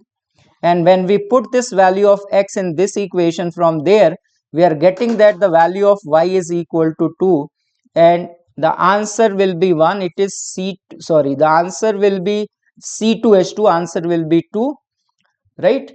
If the question has organic compound and the options has oxygen, then we should write here CXHYOZ, and by solving that also we are getting the same answer, because Z cannot be equal to 1 or Z should be 0, then only the answer is going to match. So I think that the next question will be discussed by our colleague. Good morning, friends. Myself, P.V. Shastri. I would be discussing few more memory-based questions which were asked in the morning session of JEE Mains. In this question, which of the following is correct order with respect to property indicated? That was asked. The first option, if you observe, chlorine is more than fluorine given, but down the group, as we all know, ionization enthalpy decreases. So first option is not correct. That won't be our answer. And next, if you go to the second option, we have oxides of first group and 13th group, K2O, Na2O and Al2O3. Down the group, generally basic nature of oxides increases, and across the period, basic nature decreases. So based on that, we can say the second option is correct, because Al2O3, as we all know, it is amphoteric oxide, and K2O and Na2O both are basic oxides, and down the group basic nature increases. Therefore, as per that, our answer must be second one. And why not third one? Metallic nature also down the group increases with electropositivity.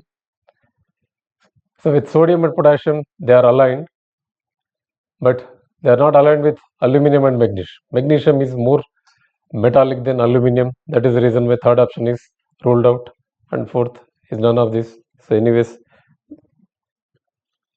that is incorrect. And next, let us move on to the next question, second question, that is, in the following reaction, MnO4 minus 2, that is manganate ion, he himself is saying it undergoes disproportionation. Disproportionation reaction is a reaction in which species undergoes both oxidation and reduction. So if you see MnO4 minus 2, that is manganate ion, its oxidation state will be plus 6. Manganese can go up to plus 7, it is maximum for manganese, and minimum can be even up to plus Mn plus 2 also you can take it. So it should undergo increase as well as decrease in oxidation states.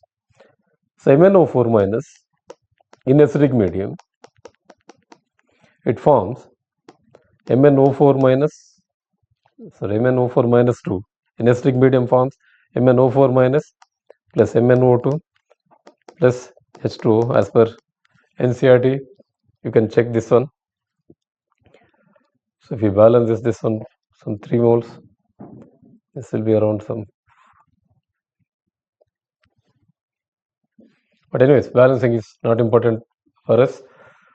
Plus 6 and this is plus 7 and this is plus 4.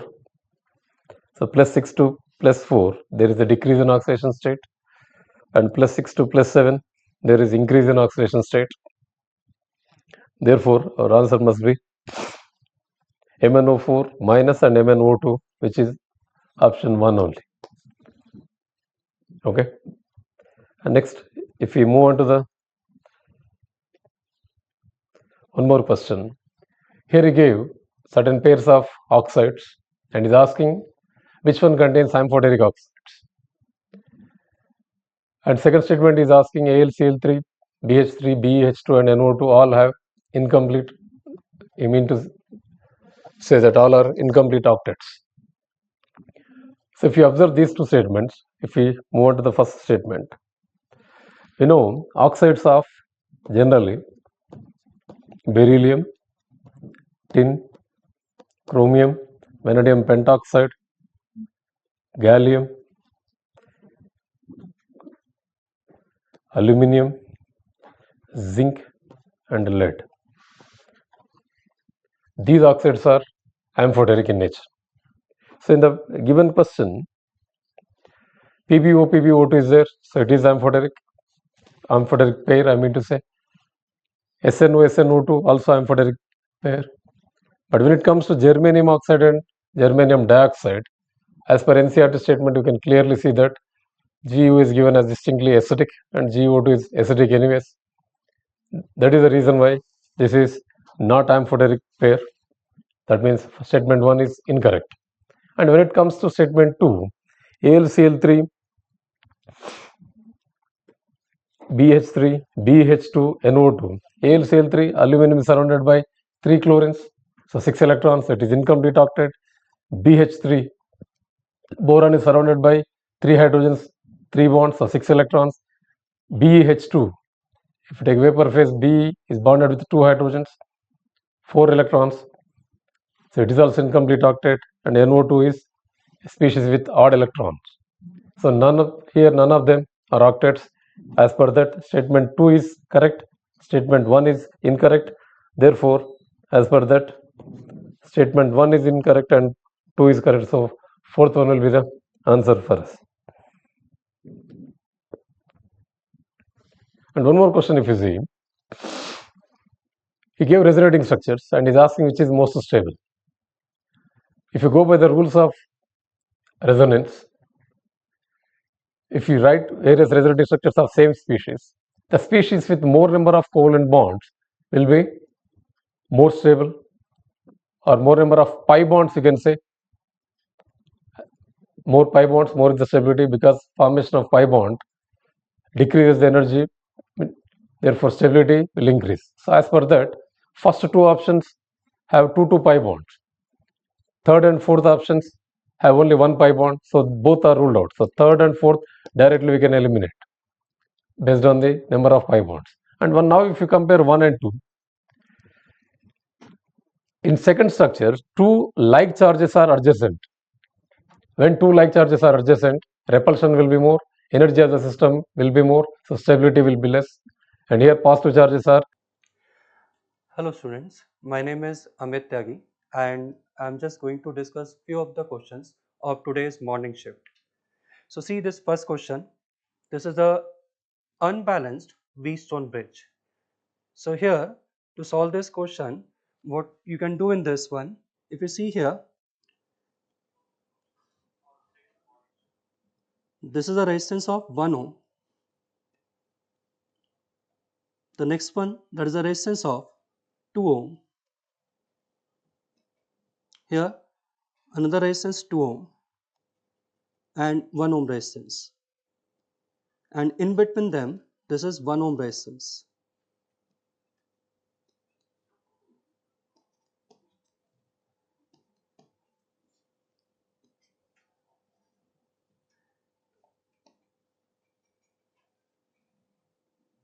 So you want to find the heat produced in external circuit AB in 1 minute. So if you see, AB point is where? This is the point A in the circuit and this is the point B in the circuit. So across these 2 points, what heat will produce in 1 minute, that we want to calculate. So for that, first we require the equivalent resistance of the circuit between point A and B. For that, we can use the Kirchhoff law. If you see here, the wire, this one, if I assume current I, this current I is flowing here, then the current will divide here. In this, current is I1, and in this wire, current is I2. Now, we can see some symmetry here. If you see from A, this resistance we have 1 ohm, this resistance we have 2 ohm, and it changes over here. Here 2 ohm and here 1 ohm. So I can say here the current which would flow in this resistance, that will be equal to I1, and in this resistance that will be equal to I2. So here I can say in this wire the current will be I1 minus I2. Now we can apply the Kirchhoff law to find the relation between I1, I2 and I. One relation we already have in this. We can write I is equal to I1 plus I2. Now see the loop here. Let us say this point P, Q, R, S, T, U. So if we consider loop P, Q, T, U, P, P, Q, T, U, P. In this loop, if we start moving from the point P along P to Q, then T, then U, and then P. So P to Q, if you see, we have what? Potential drop. So this we can write minus I1. Then Q to T. So Q to T, again we have drop. So that we can write minus I1 minus I2. And then T to U, we have what? Gain. So we can write plus 2I2 plus 2I2, and this is equal to 0.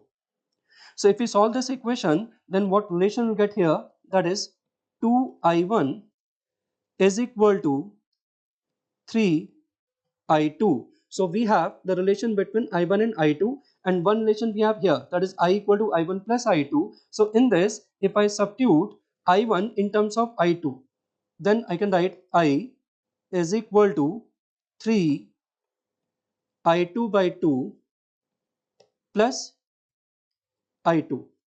In this equation, I am putting the value of I1. So from here, we'll get what? I2, that is equal to 2I by 5. I2 is equal to 2I by 5. And if we put the value of I2 in this equation, we'll get I1 also. I1, we have the relation 2I1 equal to 3I2. So here I am putting I2. So we'll get I1 is equal to 3I by 5. Now, again, we apply one more loop in this one.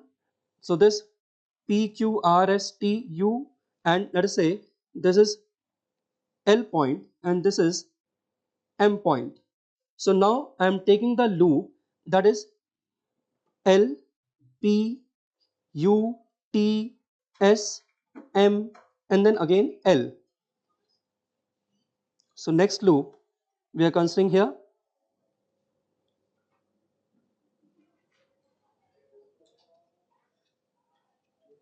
we are taking loop, that is PUTS, PUTS,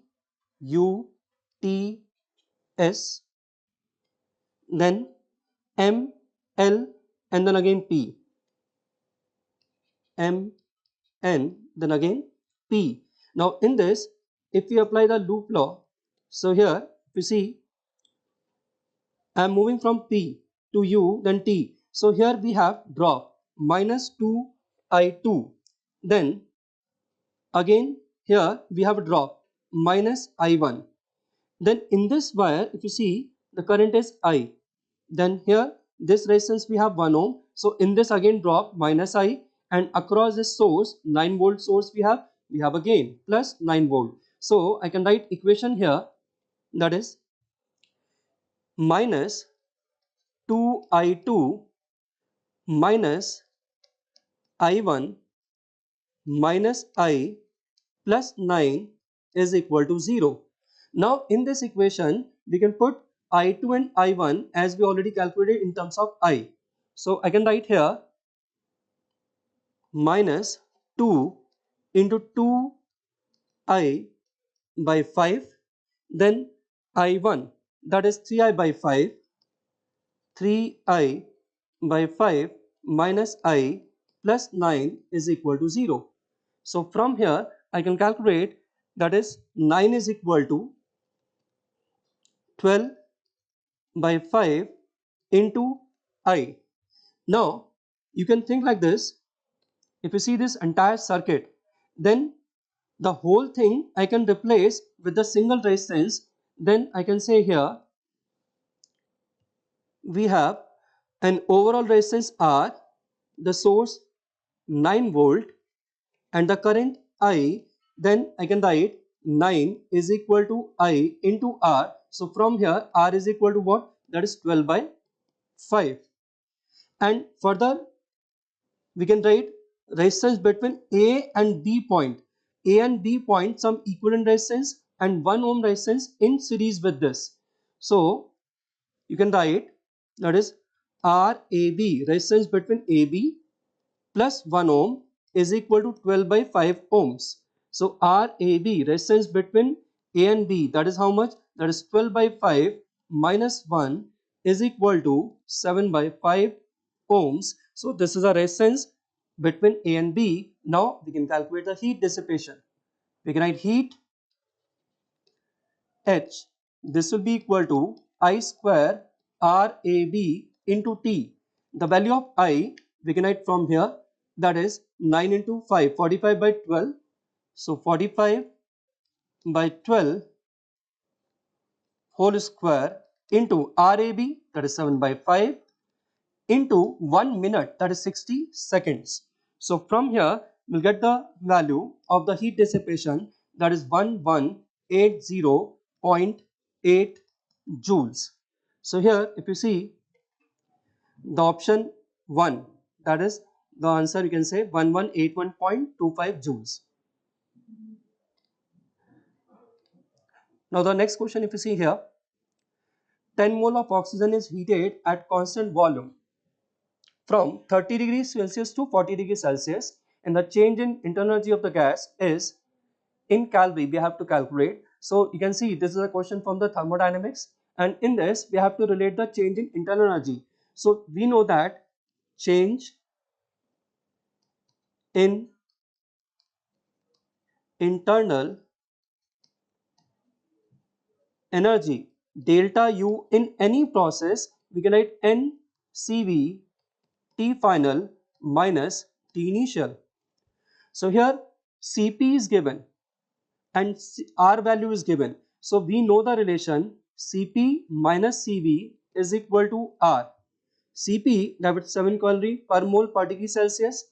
Cv we need to find, and the value of R is given 2 calorie per mole per degree Celsius. So you can write Cv equal to what? That is 5 calorie per mole per degree Celsius. So the values of N, Cv, T initial, T final, we can put it over here.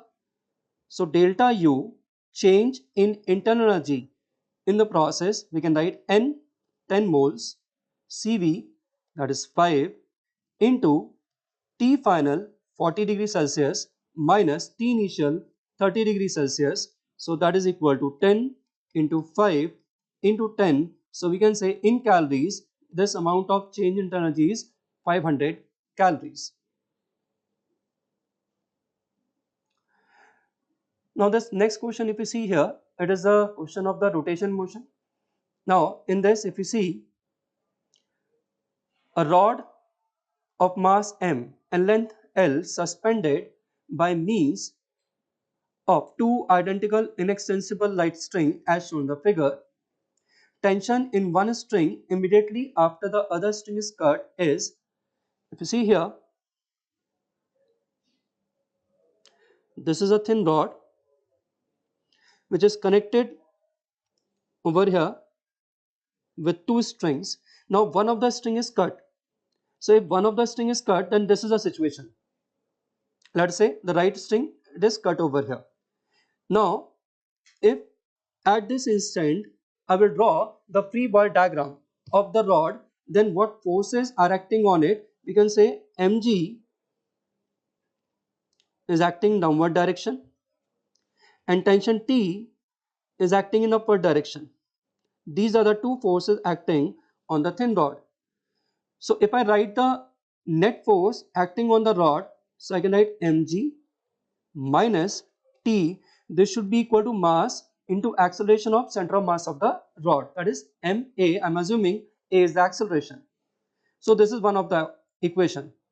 Now if I consider an axis passing through its center of mass and perpendicular to its length, then along this axis, if we calculate the torque because of the tension, then this torque is how much? We can get T into L by 2 force into perpendicular distance,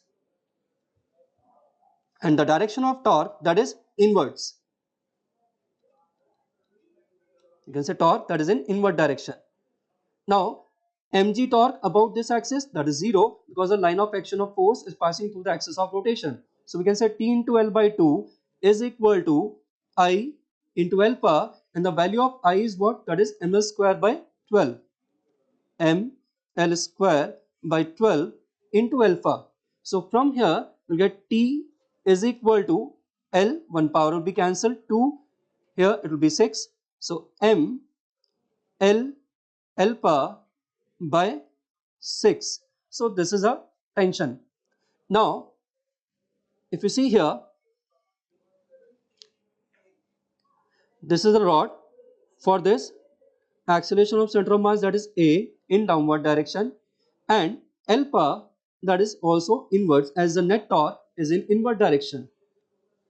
So if I see this point, then for this point the acceleration, what we can write, A, and L by 2 alpha. So the acceleration of this point we can write A minus L by 2 alpha, and this is equal to what? That is 0. That point is not moving here. So A is equal to L by 2 alpha. So here A is equal to L by 2 alpha. This value of L alpha we can substitute in this tension value. So T, this will be equal to M by 3 into L alpha by 2. I can write like this, and that will be equal to MA by 3. So I can write MA is equal to 3T. This MA value we can write in the first equation. This is equation number 1. In this I can put the value here of MA. So I can write mg minus T is equal to 3T, and from here I can write T, that is equal to mg by 4. So this is the answer for this question. Now this next question, if you see here, this is related to the optics. A collimated beam of light of diameter 2 mm is propagating along x-axis.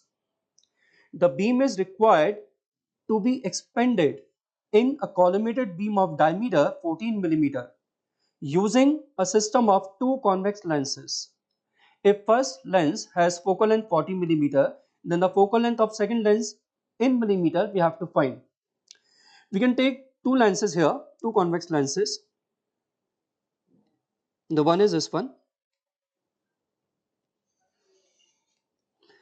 and this, let us say this is the second one. A parallel beam of light incident on it, then we can say it will converge at the focus.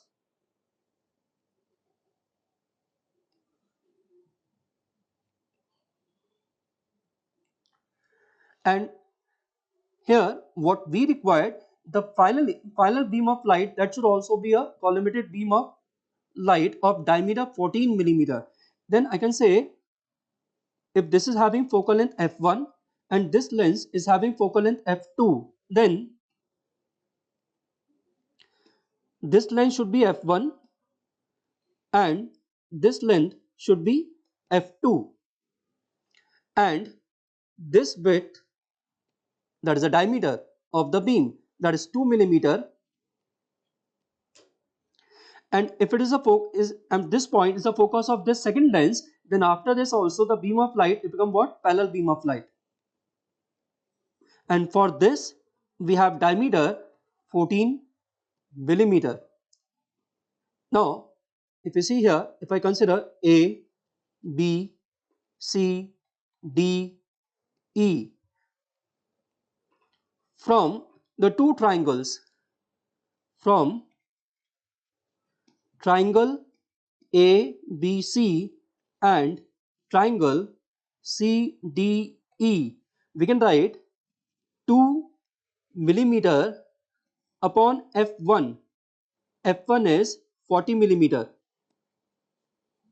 is equal to 14 millimeter upon F2, which we have to find here. So if you see here, this 2, this 14, so it will be 7 into 40. So F2, that is equal to 280 millimeter. So this is the answer of this problem.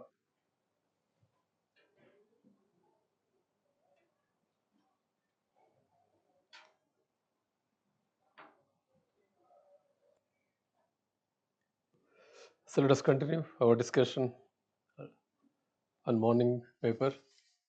So here the question is about iodoform test. Molecular formula is given C6H12O3 and is saying which structure is suitable for it. See, as from the molecular formula there are 3 oxygens. So straight away we can rule out option 2 because only 2 oxygens are there, as well as option 4, it also has 2 oxygens. So we have to choose between 1 and 2. So if you see iodoform test, it is given by mainly compounds containing alpha methyl group. It may be carbonyl compound, it may be alcohol, it may be alkyl halide, any halogen, it need not be chlorine. So these compounds give iodoform test. So if you observe the option 1 on hydrolysis, since it is ether, ether part will break. So CH3CO, CH2, CH2, CH, already OH is there, and here the bond will break, H will join here and OH here. That means CH, OH twice we will be getting it.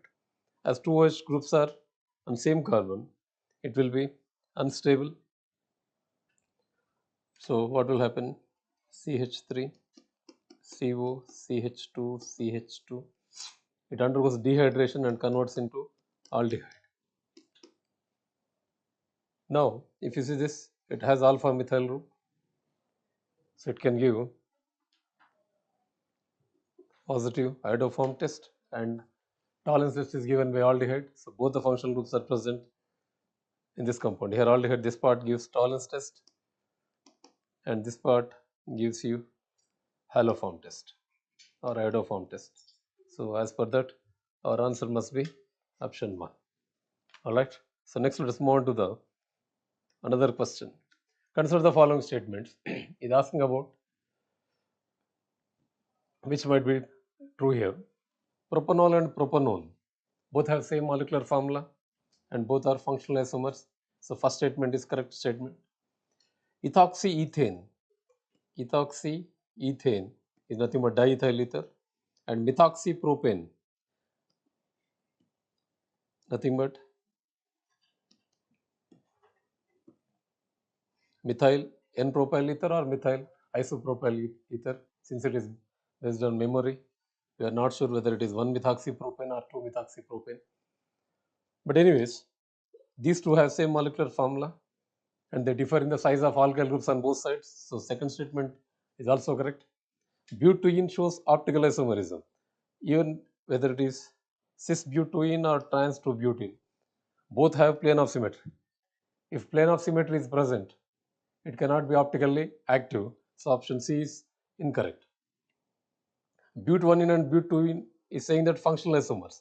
1ene and 2ene clearly names it themselves, saying that they differ in position. Therefore, they are not functional, they are positional isomers in fact. And but2ene shows not optical but geometrical isomerism. Pentane and 2,2-dimethyl-propane. Pentane, 5 carbon chain, 2,2-dimethyl-propane. Both have different long chains. It has 5 carbon chain and it has 3 carbon chain in their parent chains. Therefore, they differ in number of carbons in parent chain. Therefore, it is also correct statement. So, from this, what we can say A, B and E. So, A, B, E options are correct. Here options are not given, but you can choose A, B, E, whichever is there in the given options, you choose that. And next, that will be the correct answer. And if you move on to the next question, which of the following compound is paramagnetic in nature? It is related to coordination compounds chapter. Nickel 28, it has 4s2 3d8 configuration. Since carbonyl CO ligand is strong field ligand, since it is strong field ligand,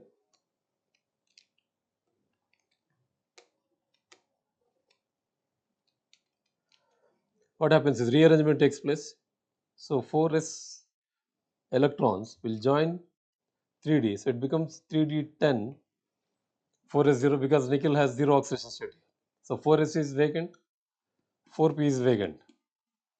So it undergoes sp3 hybridization without unpaired electrons. Therefore, it is diamagnetic species. So it is not our option. So next one, if you see, in that nickel is +2 oxidation state. +2 is clearly 3d8, and Cn minus is strong field ligand. Since it is strong field ligand, what will happen? A rearrangement takes place. So 8 electrons pair up in 4 orbitals, leaving 1 d orbital empty. 4s is vacant, 4p is vacant. So dsp2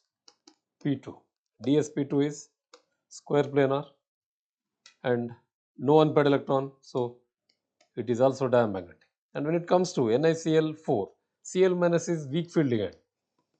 When it is weak field ligand, no rearrangement takes place, so 3d8 remains as such.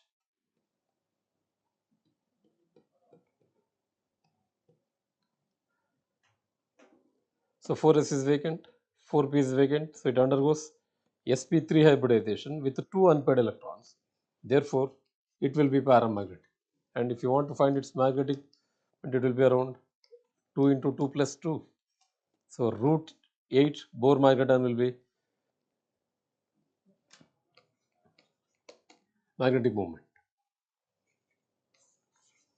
Okay, so as per that, answer will be C.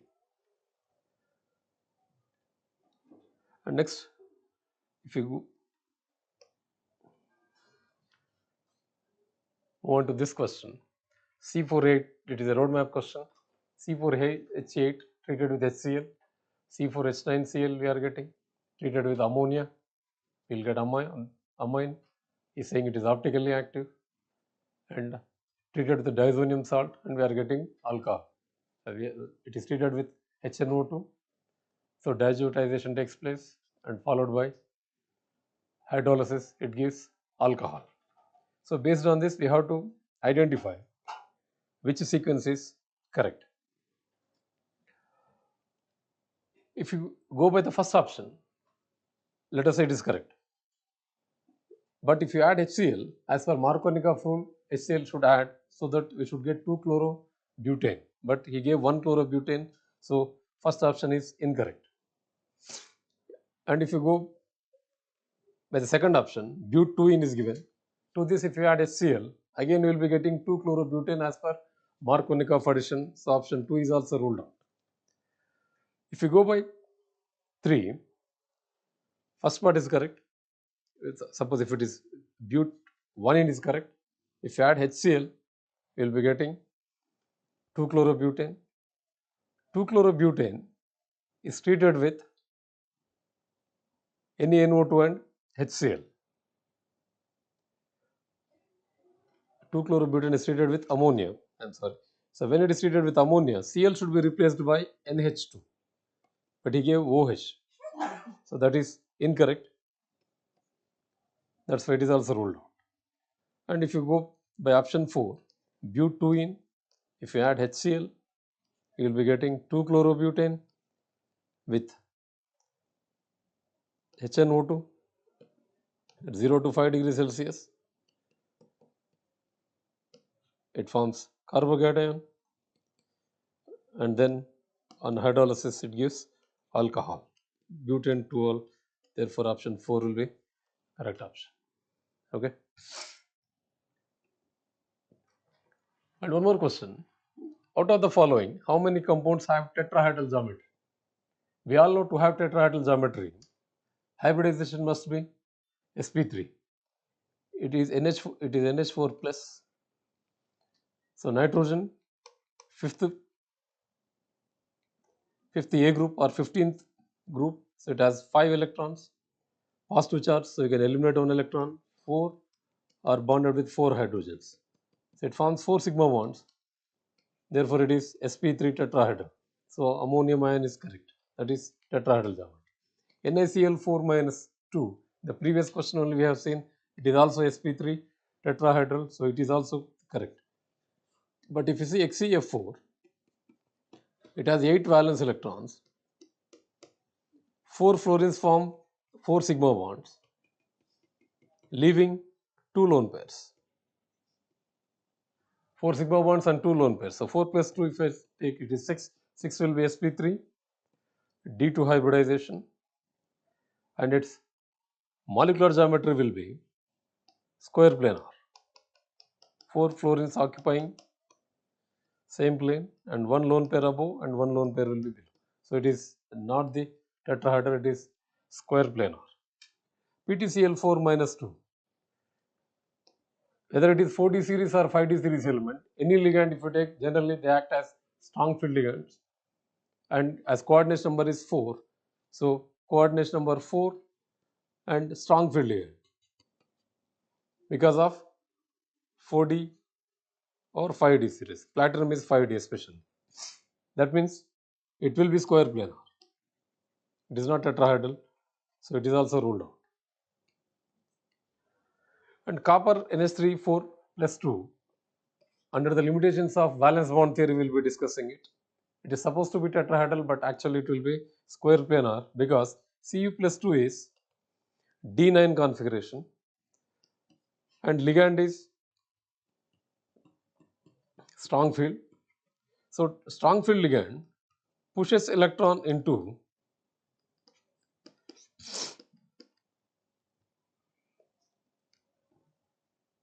(4p). Therefore, it will have 3d8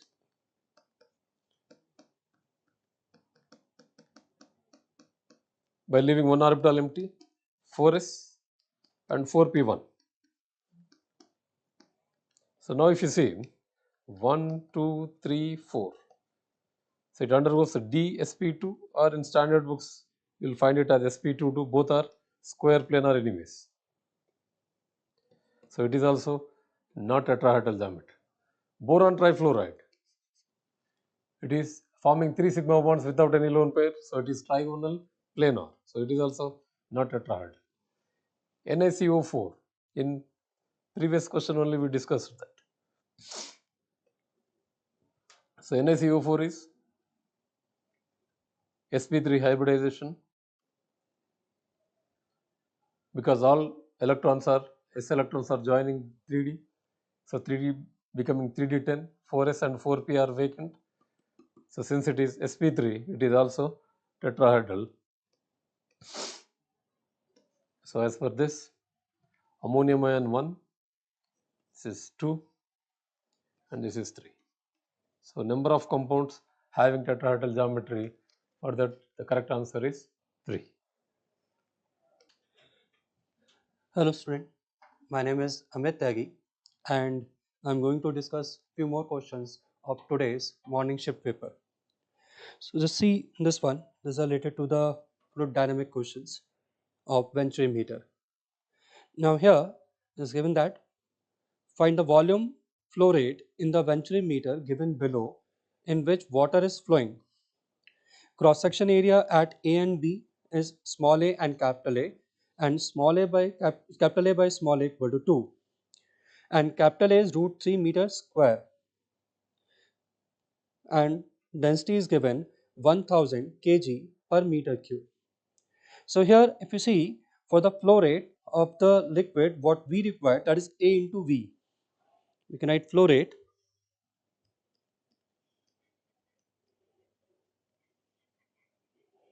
is equal to A into V, velocity at cross section A.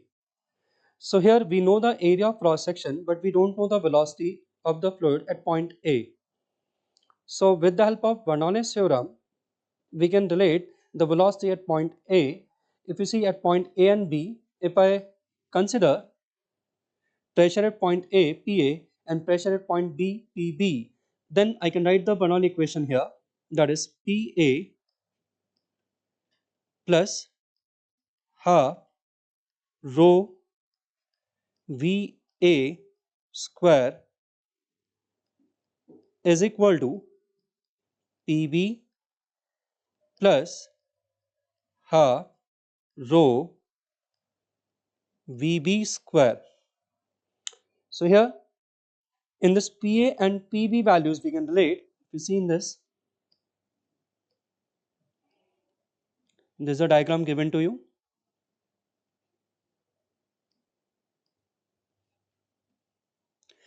So liquid level in this tube, let us say we have H1, and in this tube we have H2. Then I can write PA is equal to P naught plus rho G H1, and PB is equal to P naught plus rho G H2. So from here we can relate the value of PA and PB. So the first equation, Bernoulli's equation, if you see this, I can simplify here. I can write this PA minus PB. PA minus PB is equal to half rho VB square minus half rho VA square. And PA minus PB value we can write from these two. So PA minus PB, if you see, so P naught will be cancelled, rho G H1 minus H2. So this I can write rho G H1 minus H2 is equal to half rho is common here, VB square minus VA square. So rho that will also be cancelled, and if you see the diagram here, H1 minus H2, if you see here, that is given 5 centimeter. So we can put the value in this, rho will be cancelled, 2 into G, that is 10, and H1 minus H2 5 centimeter.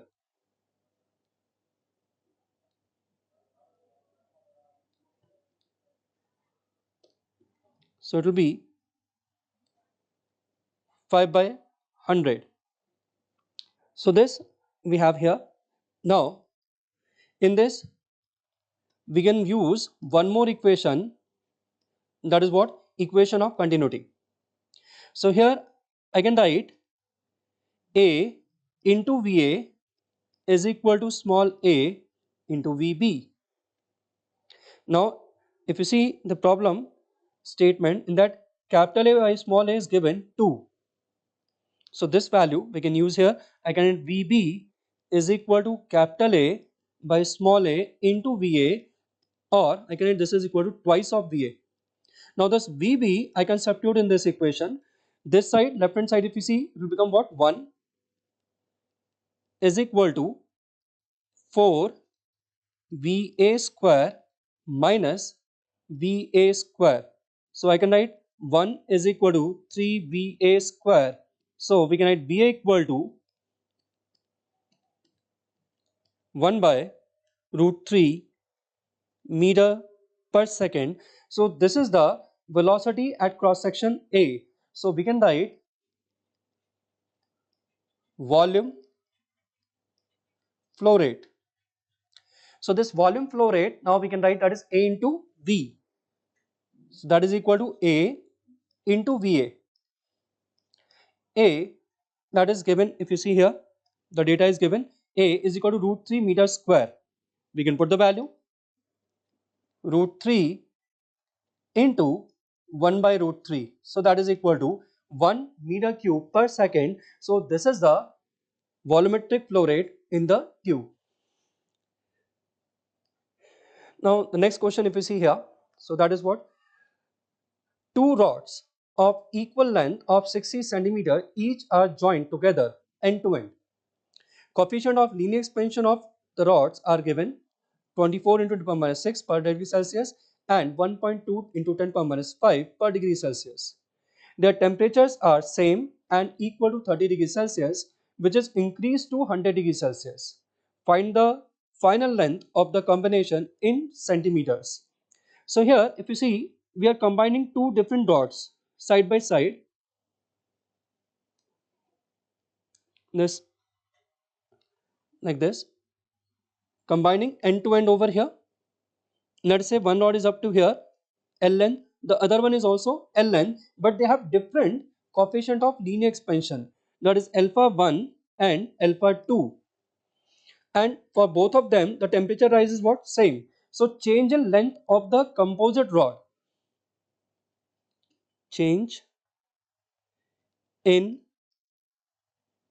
length, we can write delta L is equal to delta L1 plus delta L2. So this will be the overall change in length of the rod. Now delta L1 and delta L2 individually we can write here, that is alpha 1 L delta T plus alpha 2 L delta T. So delta L is equal to, that is alpha 1 plus alpha 2 into L delta T. Now we can put the values here. So alpha 1 is given 24 into 10 to the power minus 6, or you can write 2.4 into 10 to the power minus 5 plus alpha 2, that is 1.2 into 10 to the power minus 5 into L. So length of both the rods, how much we have? That is 60 centimeter. So that is 60 into rise in temperature is how much? That is 100 minus 30. So if we calculate this one, this change in length, overall change in length, it comes out 0.1512 centimeter. Now once we have the change in length, we can write final length L. Final, this will be equal to L plus delta L, that is 120 L, that is the total length, 60 centimeter plus 60 centimeter. So 120 plus change in length. So from here we can calculate the final length of the composite rod. Now the next question, if you see here, this is related to the wave motion. Two mechanical waves on strings of equal length L and tension T having linear mass density mu1 by mu2 is equal to 1 by 2. Find the ratio of time taken for a wave pulse to travel from one end to the other end in both the strings. We have two strings, let's say string 1, string 2. This is string 1, this one is string 2. Let us say for these two, linear mass density mu1 and mu2. For this we have mu1, for this we have mu2, and in both the string the tension value is what? That is same. So here if you see wave velocity in both the string, we can write that is v equal to what? Under root t by mu. V is equal to under root t by mu. So time taken by the pulse to move from one end to another end, what we can write, that is v into t is equal to L, or I can write under root t by mu into time is equal to L. Now in both the cases tension value and length is same, so I can say here this time is directly proportional to under root mu. So time taken in the two strings, I can write T1 by T2 is equal to under root of mu1 by mu2. So here mu1 mu2 ratio that is given.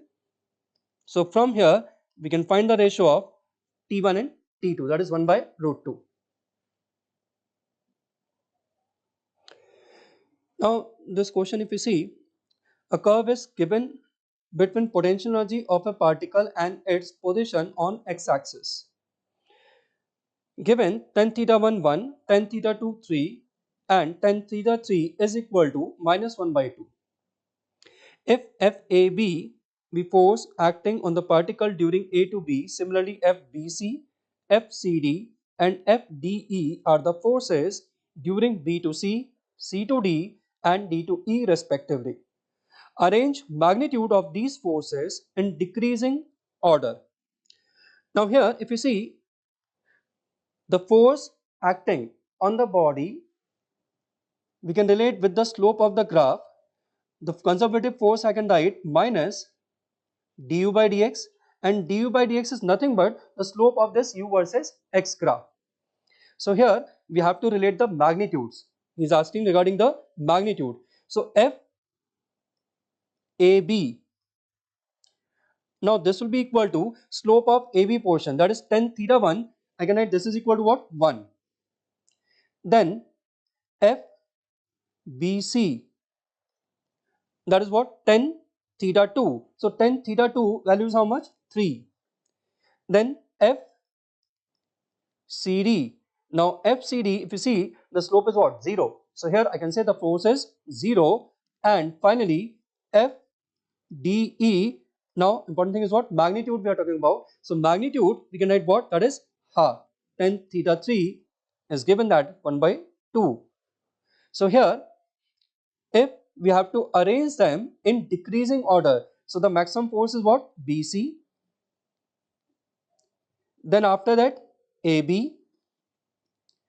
Then after that DE. And finally CD. So there is a decreasing order of the forces. Now you see this next question is related to the satellite motion. A satellite is revolving around a planet in orbit radius of 1.5 r. Additional minimum energy required to transfer the satellite to new orbit radius of 3 r is small m and capital M are mass of satellite and planet. So G capital M small m by x r, then we have to find the value of x.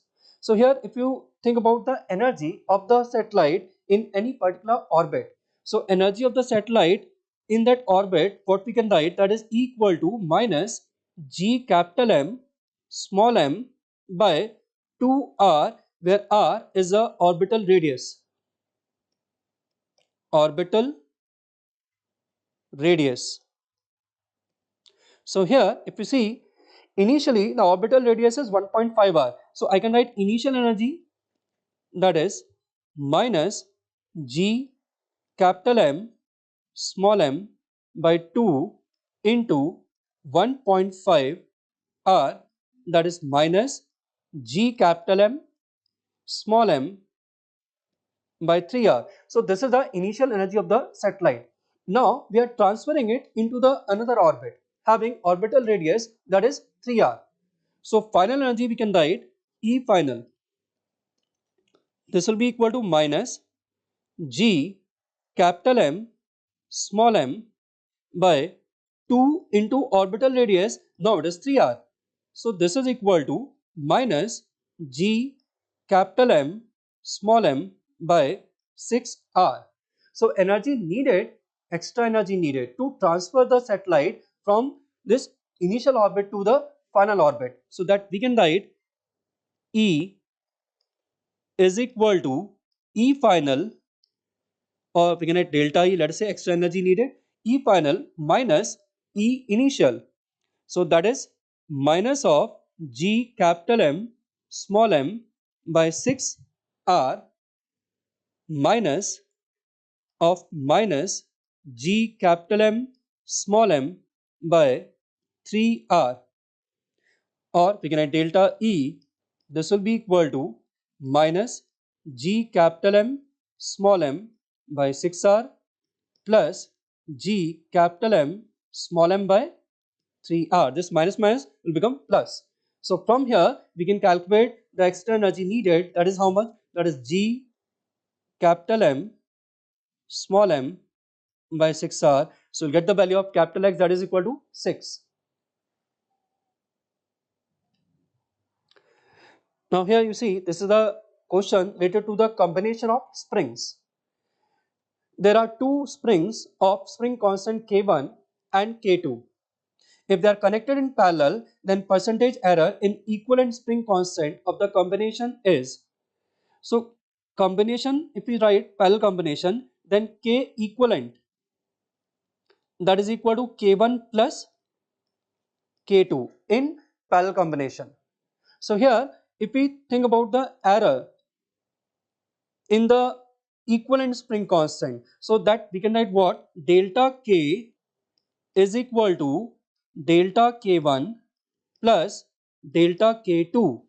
Now delta K1, that is given 0.2 plus delta K2, that is given 0.3.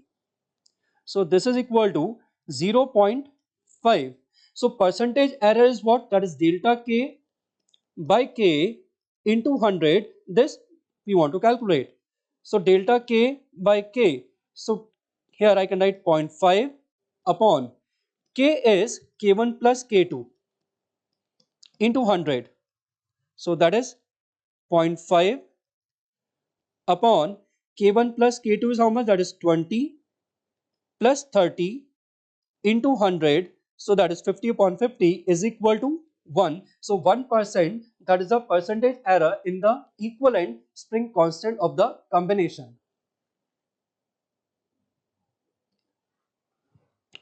Now see this next question here. A particle of mass 1 kg, initially resting at origin, starts moving under the influence of a force F is equal to 4t cube I cap minus 3t square j cap Newton if the speed of particle at t equal to 1 second is root alpha meter per second, then the value of alpha is. Now here if you see, force is given.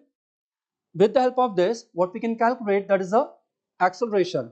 I can write force F, this will be equal to mass into acceleration. Force is given 4 t cube I cap minus 3 t square j cap is equal to m, that is given 1 kg. into A dV by dt. So from here I can write dV is equal to 4 t cube I cap minus 3 t square j cap dt, and this we can integrate on both the side. So I can write this side integral of dV, that is 0 to V, and this side integral 0 to 1 second.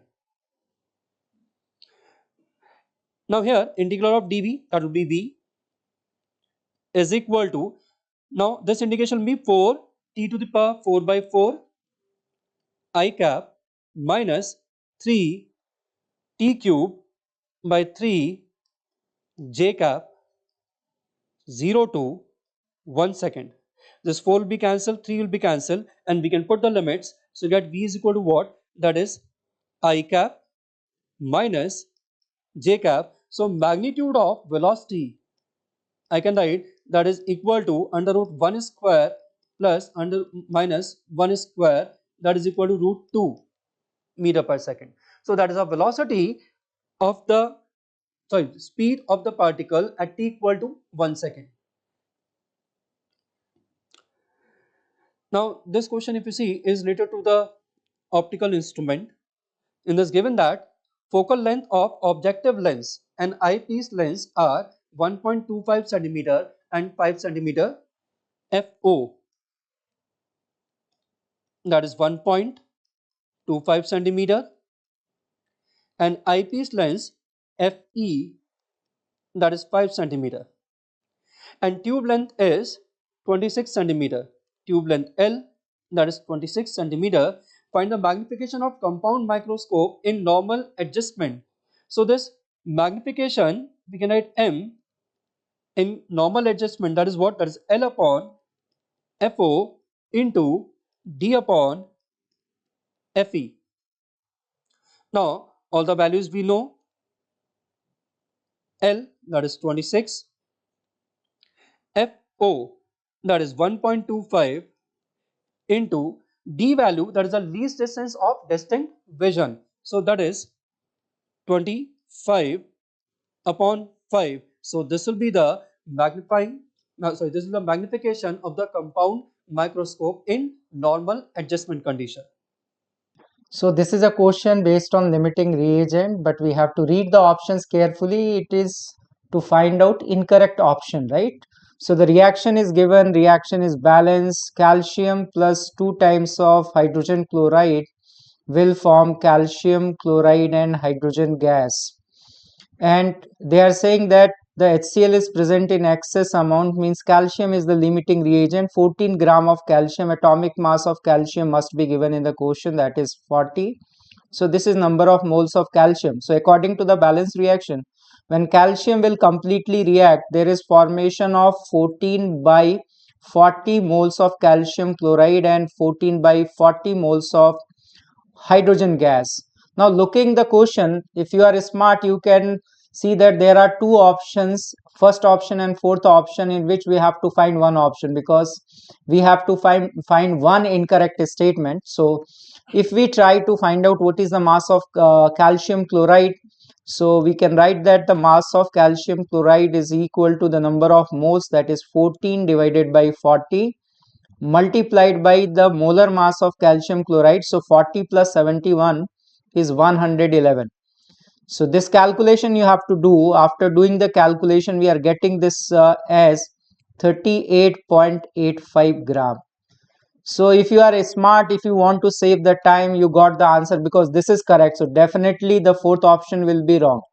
Otherwise you can go with the flow. You can check the other options also, like if you have to calculate the moles of hydrogen, this is coming correctly, because the number of moles of hydrogen is equal to 14 divided by 40. If you simplify, this is coming 0.35 mole. So this is the correct option. We have to find incorrect option. Similarly, third, we have to calculate volume of hydrogen gas, and they have given STP, not given that old STP or new STP. Again, you should find out with old STP and just check that it is matching or not. Already we got the answer with 4, but Suppose you are solving it sequentially, so you should multiply this by 22.4. 22.4 into 0.35, you are getting exactly 7.84. Some of you have taken as 22.7, then you have to solve the fourth option also to get that, which is the only incorrect statement. So this is a very simple question based on limiting reagent. Moving to the next question, it is from atomic structure. And when electric discharge is put on hydrogen, it emits discrete frequency in electromagnetic spectrum. So they are talking about atomic spectrum, that is the discrete nature of energy. So this statement, first statement seems to be correct. First statement is correct. So we can say here that the statement number 1 is true. Statement 2, frequency of helium plus ion in the second line of Balmer series is equal to first line of Lyman series. So we know that energy difference between two orbits, we can write delta E is equal to h into nu, right? So because of energy difference of two orbits, there is an emission of photon. So the frequency of photon we can calculate from here. We know that energy is equal to some constant into z square 1 upon n1 square minus 1 upon n2 square. And if we simplify this, we can write that frequency is directly proportional to z square 1 upon n1 square minus 1 upon n2 square.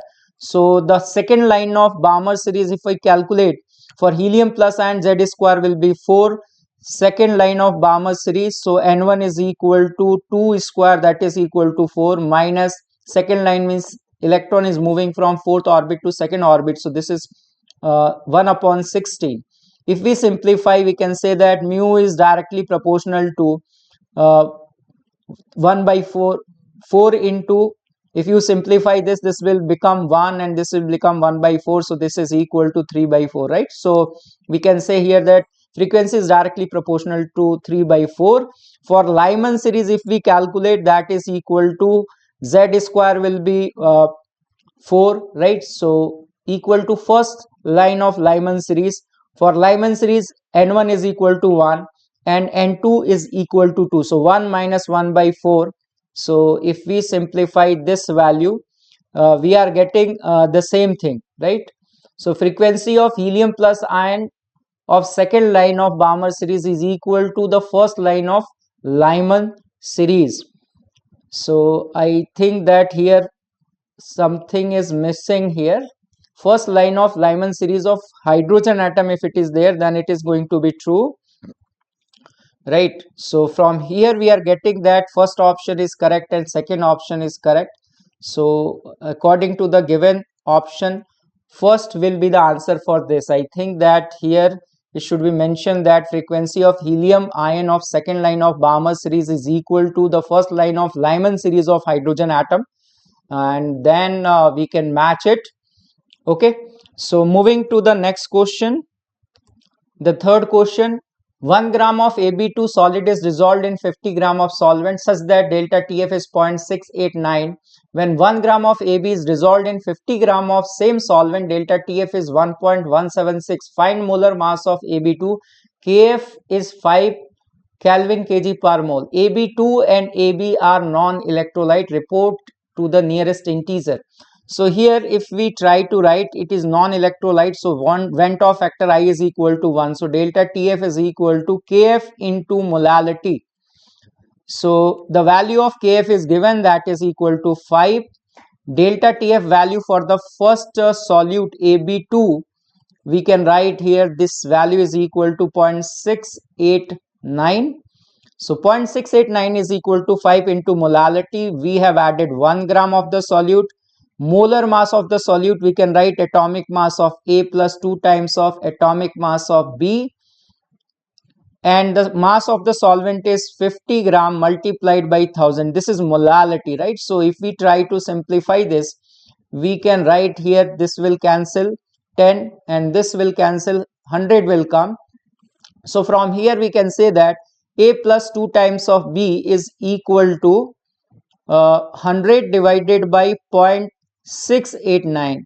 This calculation you have to do on doing the calculation, we are getting this value as 145.137. So some time will be spent while doing this calculation. Then the second one is, for the second, they are just asking that what is the molar mass of AB2. So from here we are getting that 145 will be the answer. I don't think that this is the complete one, because so much data is given not to calculate this value, right? I think many times this type of question has been asked, and they should ask what is the atomic mass of A and B. So if we further move in the question, for the second solute, that is AB, if we try to write, delta TF is 1.176, which is KF5, molality 1 gram of the solute, and molar mass of the solute is atomic mass of A plus atomic mass of B.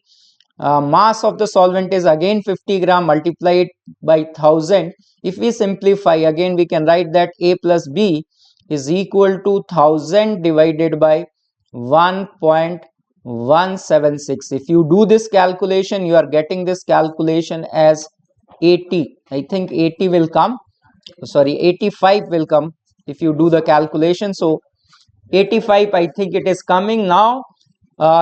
They should ask that what is the atomic mass of A and B, right? So if you say that this is equation number 1, if this is equation number 1 and this is equation number 2, and you are subtracting 2 from 1, from there you get the atomic mass of B is equal to 60. Once you get the atomic mass of B, you can calculate what is the atomic mass of A. So atomic mass of A from here is 85 minus 60, which is equal to 25.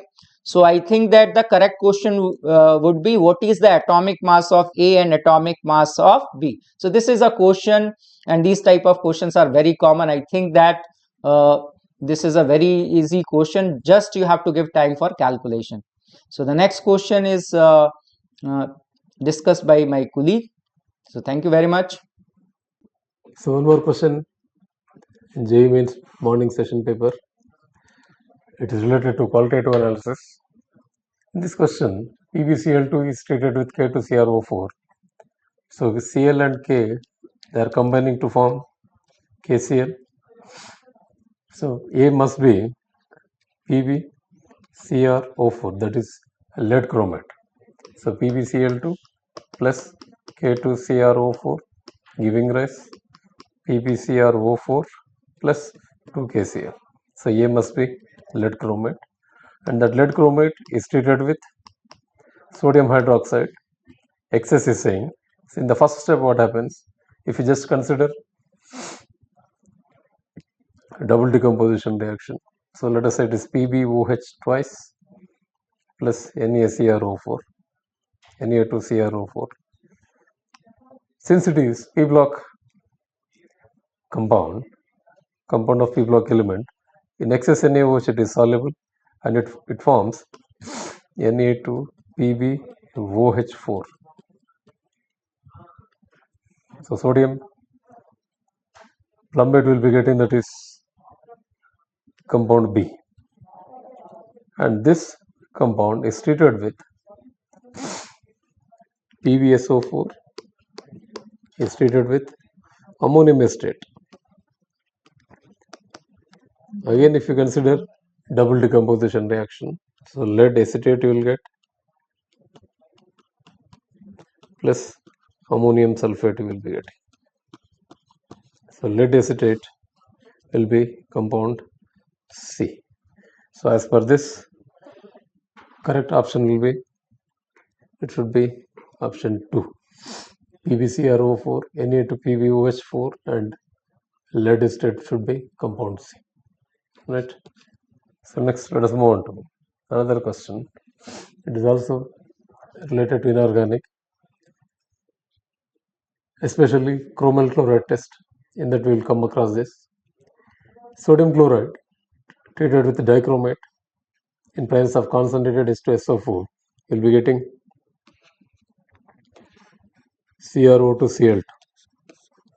That is chromal chloride, whose structure will be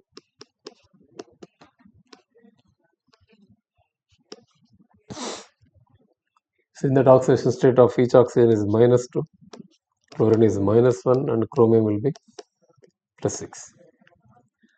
And that chromyl chloride is treated with NaOH. So that we will be getting sodium chromate. And that sodium chromate is treated with hydrogen peroxide in presence of acid. Then we will be getting chromium peroxide, that is CrO5, which has butterfly structure.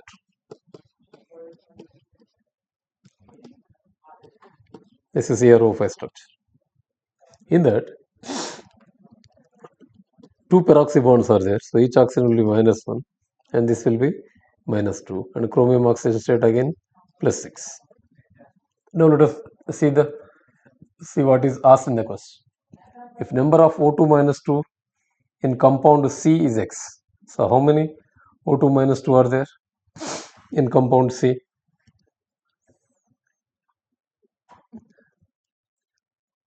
Means he is asking number of peroxy bonds. So from the structure we will come to know it is 2. How many oxygen atoms in C? So there are 5 oxygen atoms. That means X will be 2, Y will be 5 oxygen atoms. Oxidation state of chromium is Z. So Z will be, that is 6. So 6 plus 5, 11, 11 plus 2, 13. So since it is integer type of question, so answer is 13. Hello everyone, this is a question of thermodynamics and very good question, right? So they are asking for 1 mole of the gas undergoes following process, in which of the following work done by the gas is maximum. So just we have to find out the magnitude of the work done. So if you go through the 4th option here, in the 4th option you can see that the work done will be 0 because volume is constant. So this is out of race.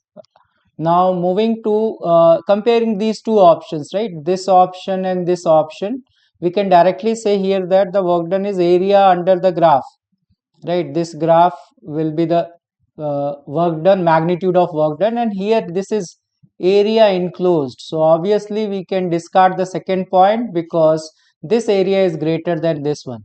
Now we have to see among these two that which has more. So we can apply some logic over here. If I try to draw a line over here, and this whole total area, if you see, this area will be 1 unit and this area will be another 1 unit. If I compare here, this is 1 unit, right? This rectangle is 1 unit and this is something greater than 1 unit. But here if you see area enclosed, this is less than 1 unit, right? So this is discard, and we can directly, without solving anything, we can say that third will be the answer for this, right? So this is about the first question. Now we are moving to the next one. So again this question is related with thermodynamics. So the reaction is given and the reaction is taking place at 500 Kelvin, and we have to calculate the value of X, where X is the H0 formation of this B2 molecule. So the reaction is given. First we calculate, because this is lengthy calculation, we do the calculation carefully. So first we calculate that what is the S0 of the reaction. So S0 of the reaction is, we can write S0 is equal to, okay, so there is a problem while writing the not, right? So S0 is equal to, I'm not writing not, right? So just it is summation S0 formation of product minus reaction, so reactant, so 2 times of S0 of AB, which is given as 240, minus S0 of A2 and B2 molecules, so 224 plus 238. So if we do the simplification, we are getting that the value of S0 is equal to 18, right? So when we do this calculation, we are getting this value 18 joules. So unit is also very important while calculating this. This is in joule. Similarly, if I calculate what is the value of delta H0, I'm not writing not, it is creating problem by writing. So delta H is equal to summation H0 formation of product minus reactant. Again, if we put this value 2 times of 32 minus 6 plus x. If we simplify this, this is coming 58 minus x, but the unit is important here. This is given in kilojoule, right? So this thing is given in kilojoule, and now we can calculate what is delta G naught of the reaction. Again, I am not writing naught, so delta G naught is equal to minus 2.303. R value will be 8.314 into temperature here is given 500 Kelvin, and log equilibrium constant is given as 2.2. So this again calculation is very lengthy calculation.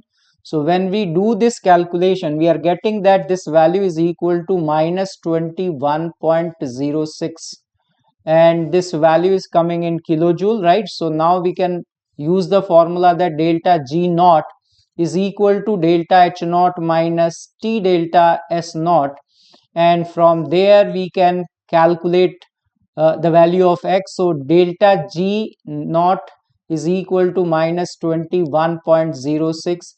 Delta H naught we have calculated 58 minus x, and minus T delta temperature is 500, and delta S naught value is 18, and we should divide this by 1000 to convert into kilojoule, right?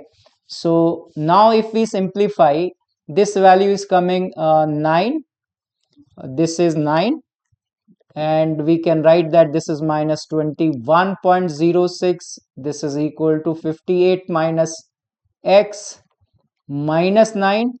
So by simplifying this, we can write that this value is equal to 21.06, and this will be 49, and if we add these two, we are getting this value is 70.06, right? So calculate the value of x. From there we are getting that the first option is correct. Now moving to the next question.